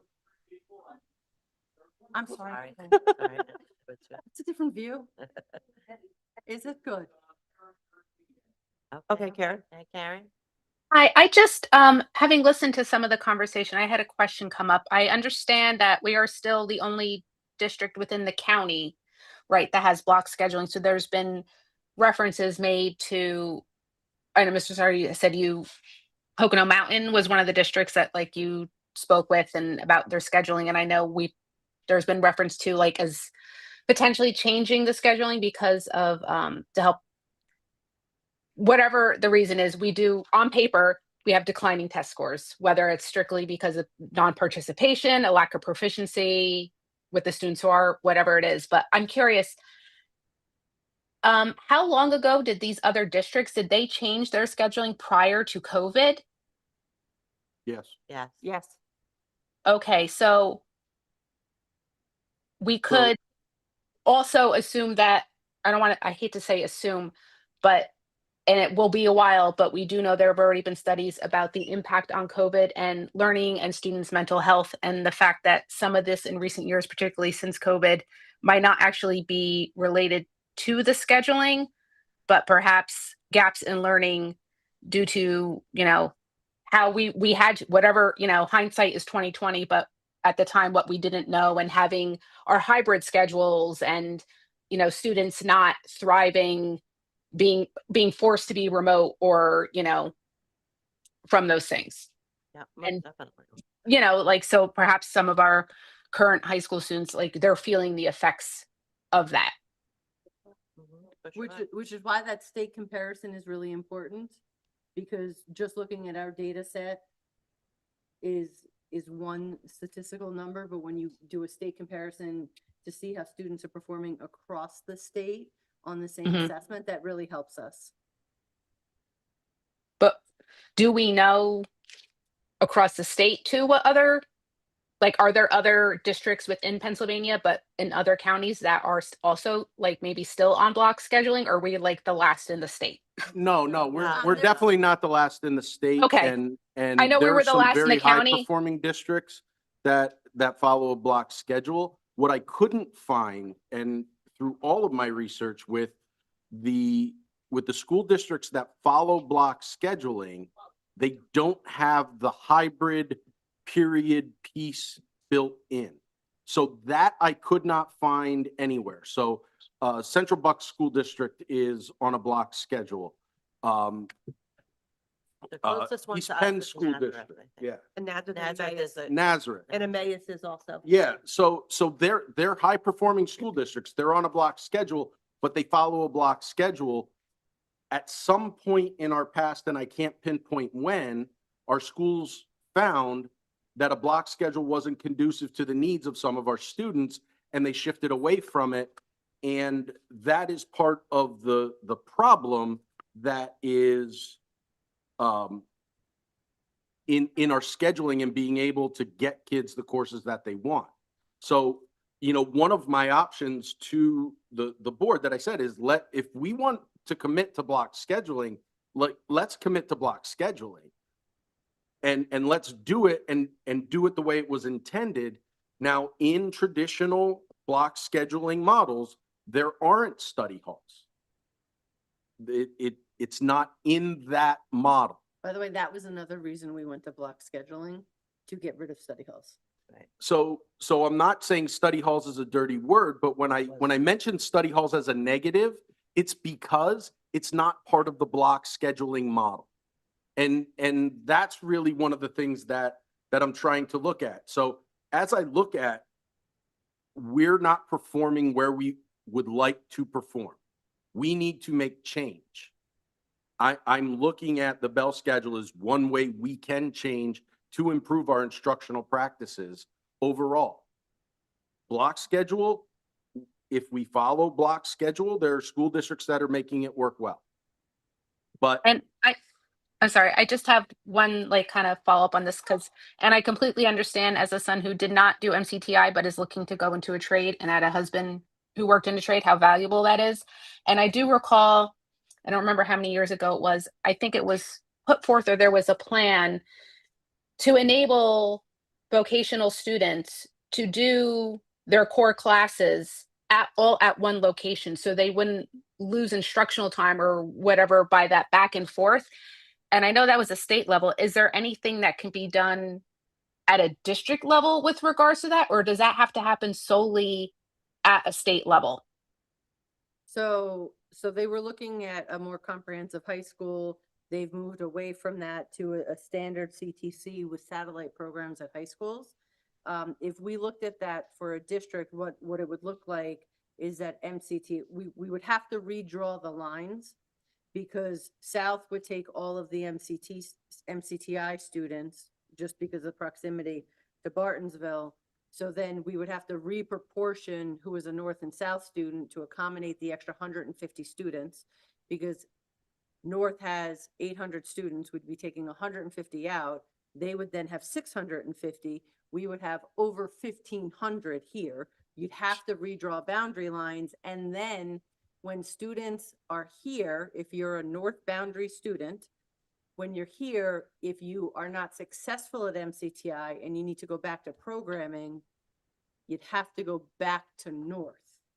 So we would not only be disrupting half of their education of MCTI and building them a schedule, we would be sending them back up to the North High School, which would then disrupt their entire schedule. So that's an option, but there's a lot to discuss with that. But I would say, right. I just didn't know Yeah. if we were relying on the state or if we could help those students, you know, while we wait for the state to figure something, and I've something been out. talking with Dr. Verga and with North administration about brainstorming some ideas. We haven't found any that would give us back all of the instructional minutes outside of a teleportation system to get our students from the North High School over to MCTI. and I mean, like, we've done things like morning MCTI students get bused directly there.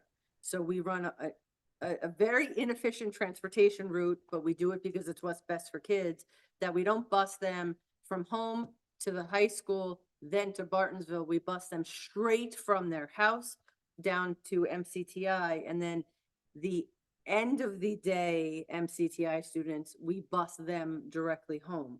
So we're trying to disrupt them and honestly keep them on the bus the least amount of time and make sure that they have the strongest academic instructional time. But it is complicated. We've looked at, and we spoke about this at this committee, that Wayne Pike is developing a CTC program. It's a several $7 million investment to do that. They have much different programs. They have some different programs than MCTI does that they would be offering. But the problem is that as a district, if we go in on that, if we have a South student, let's say agriculture, they have an agriculture program, they have an flight aviation program at the CTC program in Wayne Pike. Well, if a South student wants it, we have to send them because we have to offer the same opportunities. So now imagine this, we're busing kids from Henryville to Hawley 3 times. So we're sending 3 buses, beginning, middle, and end. And then we're still busing North students because they don't have cosmetology at Wayne Pike. So if you want cosmetology in your North, we're busing you to Bartonsville. So while that looked like an appetizing idea, we would be sending our buses all over 3 counties. So like that kind of devolved in that that's not an option. So like we are truly trying to explore all the options for our students to make sure that they have the best programming for themselves. Thank you. Anyone else online? We can move. Okay, great. Thank you. Nicole, thank you. And then you will be the end. Okay. I promise I think mine's pretty easy, I hope. I wanted to say thank you for clarifying the 42-minute not looking like you had looked at it, because I came from a 9-period schedule and I was like, why didn't you think about it? It's easy. So thank you for that clarification. That actually helps clear that up. My question was mostly like, when are you truly looking at implementing this to the students? Is it after 2 years? Like I have a 10th grader coming up. Would it be his senior year? All right, so if the timeline holds, best case scenarios. Yes. We make a decision in August and we're able to have the 4 days of professional development. What would happen is that in the meetings with all students for course selection for the 27-28 school year, we would lay out what the 28-29 school year would look like, so that every student could choose their courses for 27-28 with 28-29 in mind. Meaning that if they wanted to, the way things work is, and the reduction of graduation requirements, seniors in 28-29 would only have to take English and would have 5 periods to take whatever they wanted. Right. so Because that would- all their okay. other graduation requirements would be met because we're reducing the overall requirements. Right. So those, So- as they get up there, they don't Tho- have the same requirements they would have like at this moment if it stayed the same. Yes, so we would have those conversations and say, Yes. do you want to continue taking the courses you wanted to take? And then just take English plus 5 courses you want to take your senior year. That's the way that you could plan. Then we would be talking to the class that would be juniors in the first year and say, okay, here's how our current requirements lay out. Here's what our future requirements are going to look like. How do we build your sophomore year knowing that you're going to have to fulfill different requirements junior, senior, and our progressions may change? So that actually helps a lot, because I think a lot of concern, at least with my older son's age group, is that they will have the current requirements with a smaller amount of class. No. You have to phase it out. Right, course and that requirements makes go sense. down. That's why I wanted to ask, because Yeah. I think that is a big driver of some of the concerns. Because I was going to actually ask about the access to electives versus the room for them as they move forward. Because if they don't need that language, and maybe they want it anyway for college, so that there's still that obvious choice that they have to make. At least it's not a, no, you need this to graduate. This is, now you have to choose where you're going with your career and then make that decision. So that does help. I appreciate that. And my other question was for the middle school implications. I don't know if it still does have an implication or not, because the 8th graders, as they go into 8th grade, they have to choose an elective. And that's part of what put my son in his pickle, is because he chose media design instead of language. And now he is going down the road. He's like, oh my gosh, when am I going to get my language in? So if that is no longer a requirement, You don't have. as long as they know about it. And I can say that, like, we looked into a lot of different college requirements. So there are some Patriot League schools that do require 3 years of a world language. Now, some schools will accept coding as a foreign language for students that aren't inclined to learning another spoken language, but rather they learn a computing language. Right. However, many competitive schools outside of the Patriot League do not require, or only require 2 years consecutively of the same language Right. for admission into certain programs. So I guess moving forward with like the middle school students who are starting to make those choices, just to making sure that we are telling them, hey, you might not on paper have to take this, but here's what's recommended. I know you don't have it planned out what you're going to do for the rest of your life when you're 13, But think but about this. think Yeah. about it. So that But- was but my al- This is also a 7 to question. 12, this is a 7 to 12 project. But also, media design is the only elective. I think robotics and language are offered, at least in JTL. Robotics at JTL, But I not think, at Lehman. right, So- and that's why I didn't want Correct, to speak but so officially for media both. design's the only elective in both Yeah. buildings that's a choice. Mhm. Everything else is a special to them, right? Like, just like in the elementary Right. school. So that's why I wanted Yes, thank you. clarification. Thank you. You're welcome. And before we end, I have a suggestion. If we do the town hall, I think with the invitation and all the things, maybe have questions submitted in advance. Like some comments so that we know what our presentation should look like to kind of set the groundwork. And that way it could be more of a dialogue if they submit in advance and we can have that presentation geared towards those questions rather than us making assumptions that we're saying what you want to hear and then you ask questions come out and we're like, oh, we missed that. This is my concern, not with a town hall per se, but with the timing of it. If we have teachers coming in, obviously in August. Right. For their 4 days of professional development that is going along with this, if the board decided, let's say, in August, because that's what has been on the schedule since spring. If, let's just say, for argument's sake for the moment, that the board does agree to the investigation of the 6-period day, could the town hall then be specific, if we were going to have one, to questions that can be answered about that so that, or questions you have about it, so that the research can be done, you know what I mean, between August, whatever, to January? Because in January January to February is when our students begin to schedule. So that is when we, as a board with administration, would make the final decision, either yes, this is going to work, or no, it's not. Right, and I appreciate you You know what I saying mean? that To too, be Anne, done. because I think a lot of people think if we say, yes, explore it, it means it's happening tomorrow and it's going. It's Right. either, yes, we're going to explore it more. And then we Let's have a make the town decision hall now January with based on questions from the your public, research. not just from the advisory committee that we're establishing, not just from the meet and All the greets. answers. Right. We won't have all the And answers. then when we and- don't have the answers, the response is you're not being transparent Right, and you haven't looked at this fully. because we're But we're exploring it. exploring it between August and January, correct? Right, but if we're saying in October town hall. Oh, I know. Yeah. That was my concern. Yeah, sure. Yes. Yes. I think between now and the end of August, too short of time. Mhm. I think this board is challenged to make the decision whatever schedule it's going to fit and then have a town hall. Relative to whatever schedule. I think it's fluctuating all over the place, 6, 7, 8, 9, 10, you know.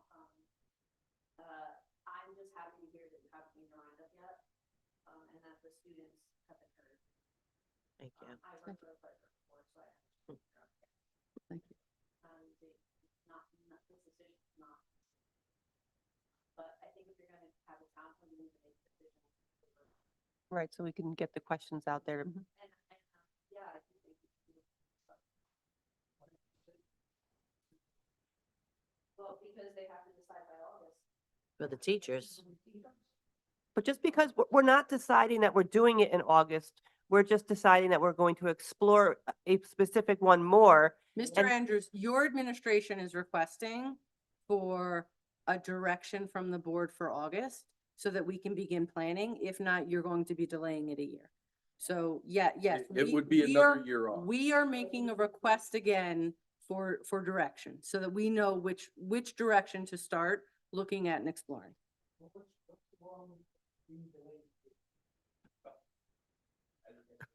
We just, Well, Gives them more time, you're but saying- we've, And I, you understand, I disagree. I don't want one of the three, the 6, 8, or 9. But I feel we need the input from the public and the students and all before we make that decision as a full board. so I think the full board will make that decision in August of what they decide to do and what the direction they want to go at. I understand, but I'm just saying, but, you should still say that, you're probably gonna make a decision tonight whether you're gonna go with 6. No, we no, don't- we're we've not been making very a clear decision. with no, there is No. no. That's- Nothing, we're not I recommending anything. I said that when we were talking it at the board meeting. We're not I said, making. I am not comfortable with 4 people. Mm-mm. We're not a quorum making a decision. We're not even gonna recommend anything. No, but listen, we didn't do that with the options. Whether or not to close JM Hill didn't come out of properties and facilities. It came out of the full board. This is the same thing. I felt that was the direction we were going from the last meeting. That we're going to you folks, your committee. Have a To have discussion. this, to have Have this. this to open discussion. for To a have this discussion, not for a recommendation. Well, I thought we were gonna, Mm-mm. I'm an EPR, with the plan to recommend to the board. in Mm-mm. August. We clearly said we weren't. Okay, that's my, I mean, maybe over the internet I was hearing things different. That's the thing, it's a communication. Yeah, it's a recommendation that at our August board meeting, we move forward. It's not a recommendation of which one to pick. You're gonna move forward by. But you must move forward with what? To you guys, to us as a board, but for Have a for discussion. us as a board to make the decision. Whether it's 6, 7, or 6, 9, 8, or 9. Or- Everybody come with a decision. No, Or- no, Or not, nothing. or or nothing, not. or nothing, We're gonna make a recommendation that- to discuss it. Oh my, a recommendation of No. which of the- No, that No. is not happening No. tonight. We're not. No, I didn't say tonight, I said to the board. No. This committee is not bringing a recommendation of which model they want to move forward with. This committee is bringing that we want to move forward with one of the options, and the whole board is going to decide. You're gonna say, you're gonna tell us which option. No, No. no. no. That's not what I got. what you mean. I would strongly disagree with that's not how any of the emails that we have sent was worded. You said that basically, you said that we're gonna go with, 6th period. That's not also what my emails have said. Nothing like that. Oh, I okay. just want, I still think we should go with one of the periods, okay, well, because Sure. I'm in agreement with almost all of what you said. But, my understanding was that this committee was gonna come to the board with a recommendation, and it was, and by the email, it was basically, it would be, it's been determined when the 6th, if you're saying you're gonna, are you gonna explain all of them? at the next board We, meeting? Again? we did. Do you need us to explain it again? Not to me, Okay. but I'm just saying, you're saying, well, you're not making a recommendation, you are making. So I am making a recommendation. Yes. This committee is not. We are not. Administration is making a recommendation that we would like to move forward exploring a 6-period day. That's what you're saying. That's from the two of us. The committee is not making a recommendation. The board as a whole will make a decision of which model they would like us to explore.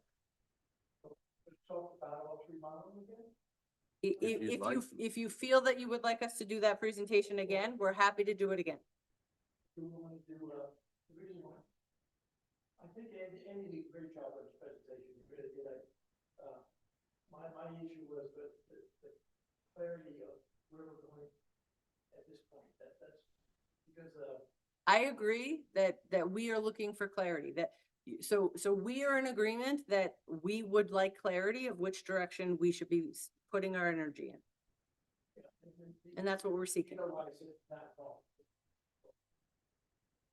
Yeah, Yeah, Mhm. I could see, And but that was the way we even- understand that. but like, That delay of the year, It depends on, in my mind, it depends on what you want to see at the town hall.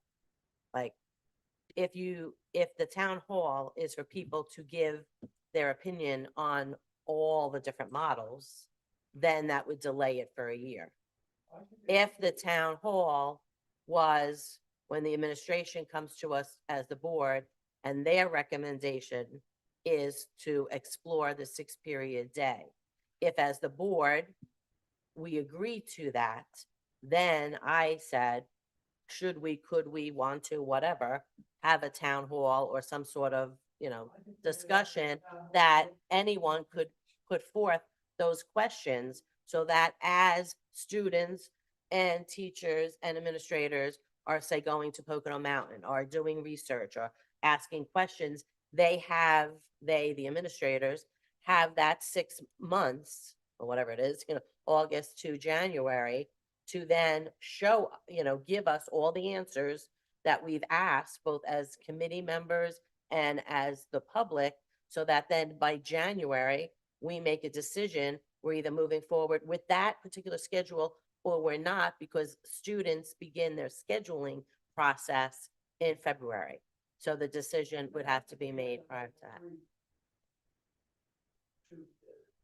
So that is a discussion that we can have with the 9 board members on August 17th. Because what we'll do is we will have a board action and you can make a motion to amend the board action for whatever you so choose.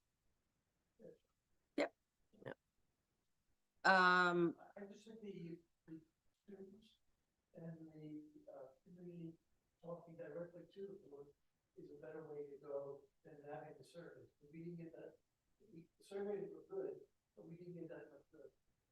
Well, and If we made that feedback- in my opinion, I think my opinion with the students would be if we are able to give them what their schedules would look like, I think that is truly the only way that those students' fears would be alleviated with anything other than the current Bell schedule, because they know exactly, our students are so well prepared and so focused. They know exactly what they want to take each of their 4 years of high school. And we are changing that or proposing to change that. And they don't know what they would be even, what they should even think about giving up. But if the board gives us a decision on something to explore, and our teachers are unbelievable workers when we show them the opportunities. The curriculum that we've made this year has been second to none in the work that they've done. So I am confident that after 2 full work days in August, meetings in between, and another 2 full work days in November, that I could have a rough outline of what a course catalog would look like and show the vast number of options that students would have. Show students what their pathways would look like. Listen to a student saying, here's what I want to take. Show me what it looks like on this schedule with all the confines so that I understand. And where does this go? And what about that? And these are my non-negotiables. And listen, if any student wants to email me and come to my office with their parent and sit down, let's build a schedule. Let's have some fun. We'll build something out. But I'm still going to say you could maybe, because I don't know what great ideas our teachers are going to bring to the table when they get together and put their minds into what their department could become. So, I mean, if we sent out a survey or did a town hall with 4 options, block, 6, 7, 9, 8, whatever iteration we want, right? They're not making an informed decision because the work hasn't been done on it. So how can you expect them to say, I don't like one of the options, when they actually don't know all of the capabilities, the strengths, and the pitfalls of each of the options, which is what I said. If you want us to explore all of them, just realize that you're giving us hours of work, which I'm fine with, but where we know automatically 67% of that work is for no reason because we're saying, no, we're never going to do two of those options. So to us, give us direction on one option, let us explore it. Let us explore it, and then we can give the full picture of it. And then once people see the full picture, then they can actually have an informed decision about it. But right now, as we've said, there's a lot of fear because it's an unknown. So, but we don't know all of the schedule because there's no way to do it until you sit with everybody and you start to rebuild those departments out and rebuild the entire course catalog, right? So you're asking students, parents, teachers to make a decision with a very limited amount of information. So let's choose one direction, go in that direction, and then once we have as much information as possible, let's roll it out, let's share all that information, and then make a decision. Yeah, this is great, or nope, this doesn't work. The only reason I have much information on the sixth period, We say this is because, Andy did such a good job, and he overlooked the other two. He didn't overlook the other. So, Let's say- I mean, the reality is that we didn't have to do a lot of research on the 9-period schedule because he's lived the 9-period schedule as a high school principal. It doesn't look like that. Yeah, That's the problem. and I understand that. I apologize for the oversight. Laura. Sorry, my sister just landed from Michigan, so I need to go, and I feel like I've said a lot, I didn't want to get up and leave rudely. I just want to ask one question. So I love the block schedule because it served my family well I've been here now 12 years, and I've got 5 more to go. By the time I finish here, I'll have 5 more children or 5 more years? Huh? 5 more children or 5 more years? actually 5 years.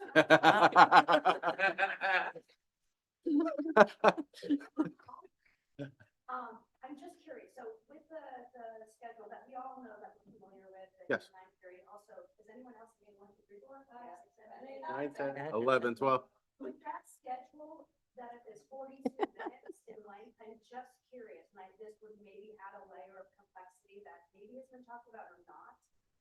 For those classes that do require lengthier, like if it's Labs. lab Yep. or an AP course, like would those periods be combined to an 84 minutes?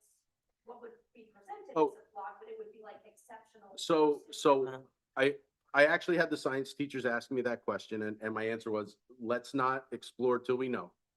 So I can only speak about what I did as principal with a 42-minute class when we initiated science labs in all our honors and AP science courses. Is we scheduled all the labs over a lunch period, and we went on a 6-day schedule. That's what we had before That- we went to the block here. That Same thing. 2 of Yes. the 6 days, students went to a specific science lab. They got their lunch, and then they went to the lab and finished their lunch during that class time. That was on, so they would have 2 out of the 6 days. Because of that, the cap for lab science classes was 3 per school year. We set it up that every student had access to every AP science class that we offered. Some were designed to be taken in the junior year. Some were designed to be taken in the senior year. And we followed a specific progression for the student who wanted to achieve being enrolled in every single AP science class that we offer. So that is how I built it in the past. That does not mean that is how I intend to build it here. It is a starting point of how we could include that schedule. I've seen other districts, they ran their Phys Ed 9 classes, which is away from the model that I would prefer, but they ran their Phys Ed or their health classes on a day basis the same way. and then they put science labs opposite, like where there would be holes in phys ed and health. That's what I had to do when I was in high school. That's the way it was done here. We had the 6 days, but the way he described it, that was the way we did Yep. it before we Correct. went to Yeah. block. So here it's in funny, Strasburg. the only reason elementary is on a 6-day cycle is because it existed in high school first. Right. So we all had to be on the same cycle, and then high school, it doesn't matter, and now elementary Element's stuff. still on it, Yeah. I know. So there are ways to do it in a 42-minute bell schedule, and I've seen it done a number of ways. But again, it's a matter of exploration. It's a matter of sitting down with the members of the science department and talking about, okay, guys, here's the option that we've been given. I know they've been thinking about 60 and what that looks like for them, but having them the whole year, and what labs they're able to do. Are there any labs that they wouldn't be able to do? All of those things. We also talked about like the restructuring of AP chemistry, that honors chemistry encompasses the first part of AP chemistry, so that you would take honors chemistry, then AP chemistry in 2 consecutive years and actually increase our number of instructional hours over that course. One will be labeled honors, doing the first half of the course, then you'd get AP, which would finish the course, and you would handle it that way. So there's a number of models, whether it's through the 60 or through the 42, that we would have to explore in order to make it work. Safe travels. Safe travel. No, we need to move on. Okay. Thank We're- you, everybody. Thank Thank you you for so the much. discussion. If you don't need to stay, if you want to, you're more than welcome to. But for the rest of our items that are up for discussion. Good seeing Bye, you. It was thank fine. you. Have a Thank good you. evening. Hi, Layla. I What? just want to, there you go. Thank you. Thank Wanna you make for sure- coming. and then I just want to tell them to be on to vote. Hmm? We need 3 votes for the things coming up, so I just want to make sure that. The reality is that we can just add the agenda. Okay, so moving on for our items for discussion, our ELA course plans for grades 6, 7, and 8. So tonight I'm pleased to present the 6 to 8 course plans. These course plans are aligned with the board approved curriculum frameworks that were presented to you in June, and they have been approved at the July board meeting. As you review the plans, you'll notice that the reading and writing are presented together as a single course plan. The standards and assessment are color coded with pink and blue, fonts indicating which reading and writing teacher would be responsible for holding down that standard, and also what assessments that they go. But we thought that it was really important that we have distinct instructional goals that are delineated in the course framework, in which indicate what instructional goals the teachers have for the class, but then also how it goes together as a full ELA picture. And moving towards some of our special education teachers are going to be teaching both the reading and the writing, how that goes together nicely for their students. It also works well with like vocabulary that the kids are using in both classes, the reading comprehension that they're reading in, they're doing writing. So really preparing them for high school when it is taught as one singular ELA class. So we're very excited with the work that the teachers did on those. As you could see, it was hours of work to prepare those course plans, and it really gave a teacher that is not going with their normal of using an HMH program.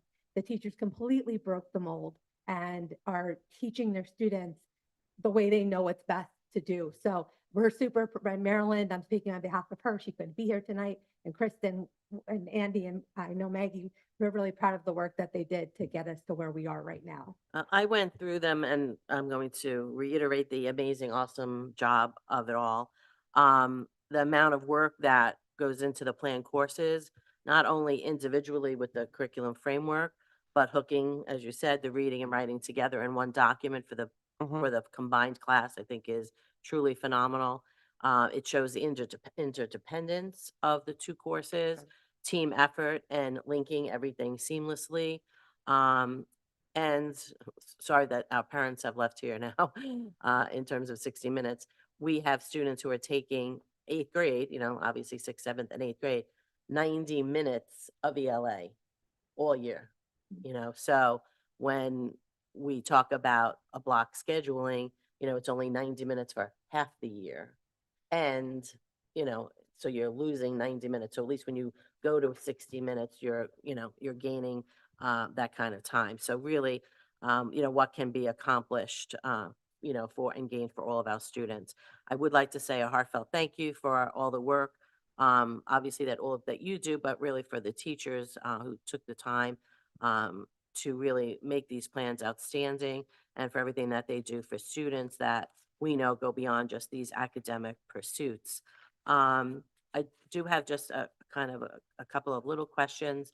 The HMH texts, resources, et cetera, for how long do we have them? I didn't know like if that was something that we purchased, through the 6 years. 6 years. So, 6 years. so and- even though they've not into thankfully any longer programmed learning, nonetheless though, once we like pass the 6 years with this, with this curriculum, we get to that and we then go to revise, assuming we're still in that 6-year cycle, something to think about. I don't really need an answer, I guess, because we might not know yet.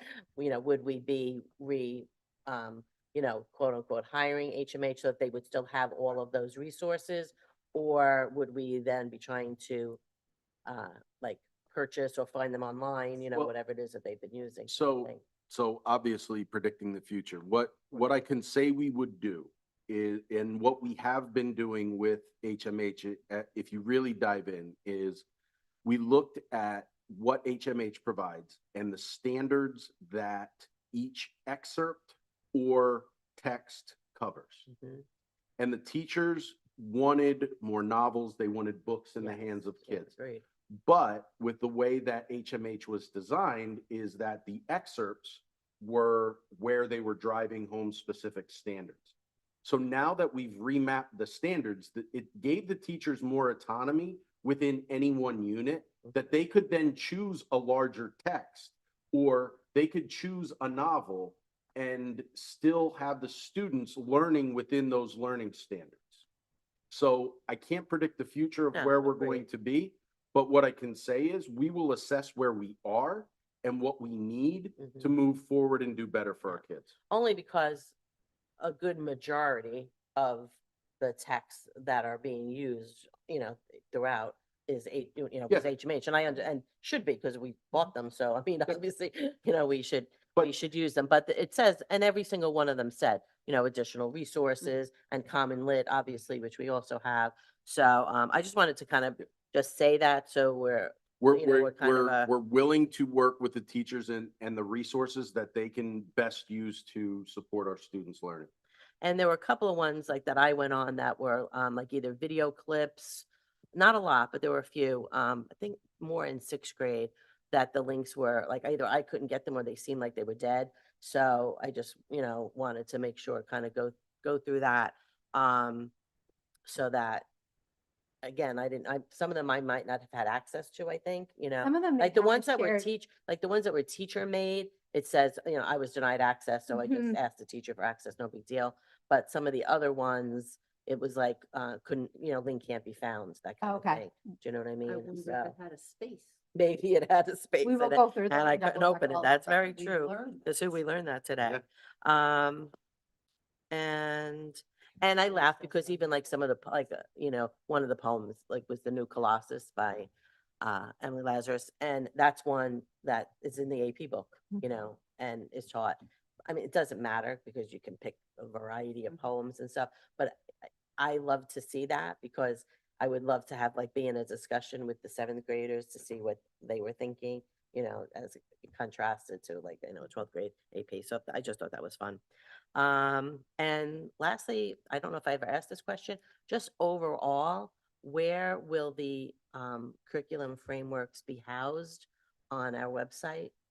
They're going to be going on the website. We're currently working with our communications secretary to help make sure that all the links are going to where we want them to go. And to be frank, with the project that we discussed for the first part of the night and the investigation into all of the high school curriculum. So this was a long planned out process that we kind of said, well, if we do it all in 2 years, we can get it all done and right. Right. So by the end of the 2-year process, as we enter the 28-29 school year, what the full expectation would be is we would be a very busy committee in terms of recommending and approving both written curriculum and course plans as we go through this process, knowing that it wouldn't be implemented till the 28-29 school year. So we'll be building curricula as we go, Yeah. but this would be housed under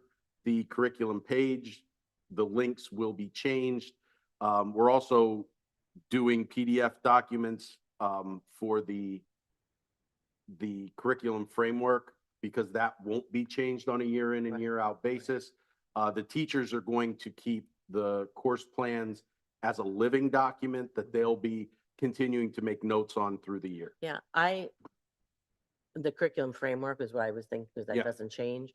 The course plans, I don't know if that's something you want. Well, we to don't or want to not put we don't want to them put out. the live document out No. because I want that to be ever changing. Yeah.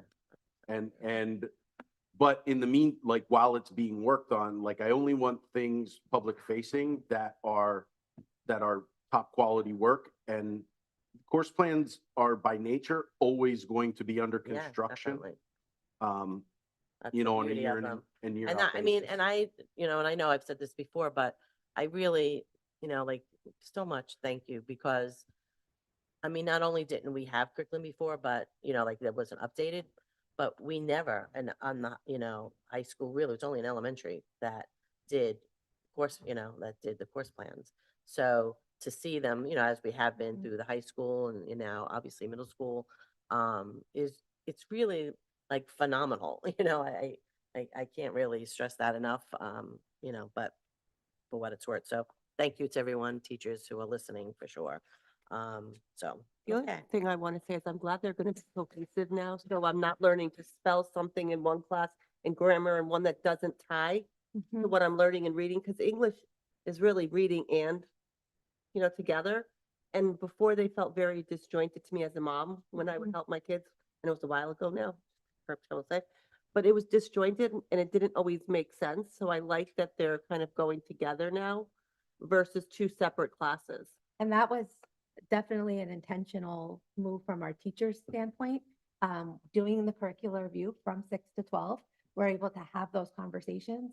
And even like when Anne mentioned before, that there might be something we introduce to a student in 6th grade or 7th grade, and then we dive in deeper when they get to 11th or 12th grade. So it was really nice to see a cohesive alignment and like the scope and sequence and what that progression looks like. And then like looking at the writing and knowing that the teachers were like, okay, we're going to look now at grammar next year to help aid the writing, and how the teachers came up with their own professional development needs based on that to improve their instruction, and how they're all working together. So like 9th grade was like, these are the gaps we see.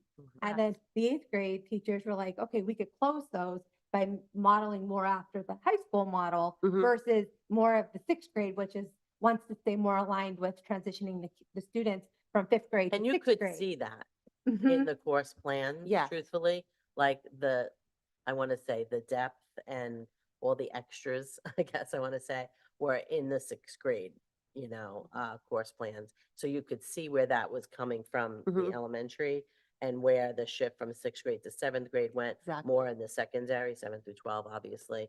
And their teams, you know what I mean? So they're set up as English and reading, but to your point, and maybe a little different perspective, I like that obviously that our frameworks are indeed separate, but then we're combining in the course plan so people can see the interconnectedness, Exactly.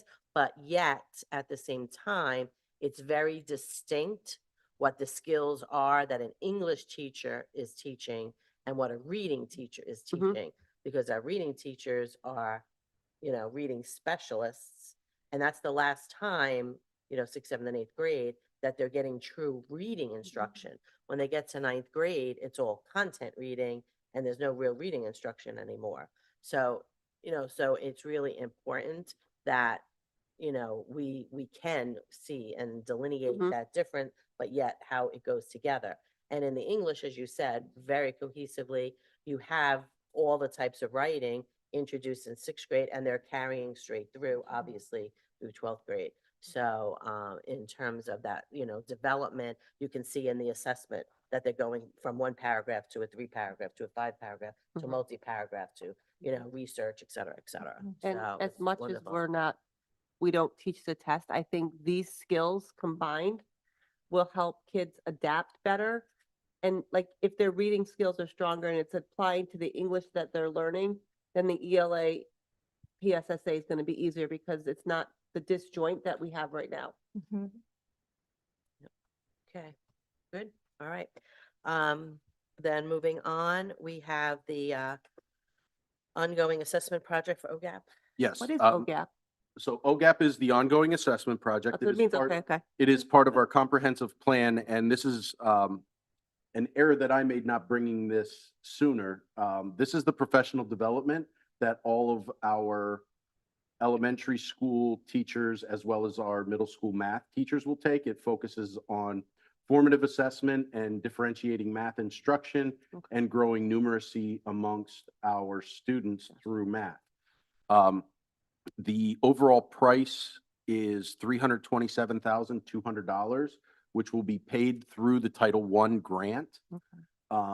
But it is something that formally needs to be board approved, which I thought was included with the approval of the comprehensive plan, but I didn't have all of the paperwork necessary to write that check, and these fine folks need to get paid. So I'm bringing it to you all hopefully for a recommendation to our finance committee, and then ultimately board approval at our next board meeting so that we can pay our bills. Thank you. So, and that really covers both the training and the materials. Correct, So 100%. So we're good.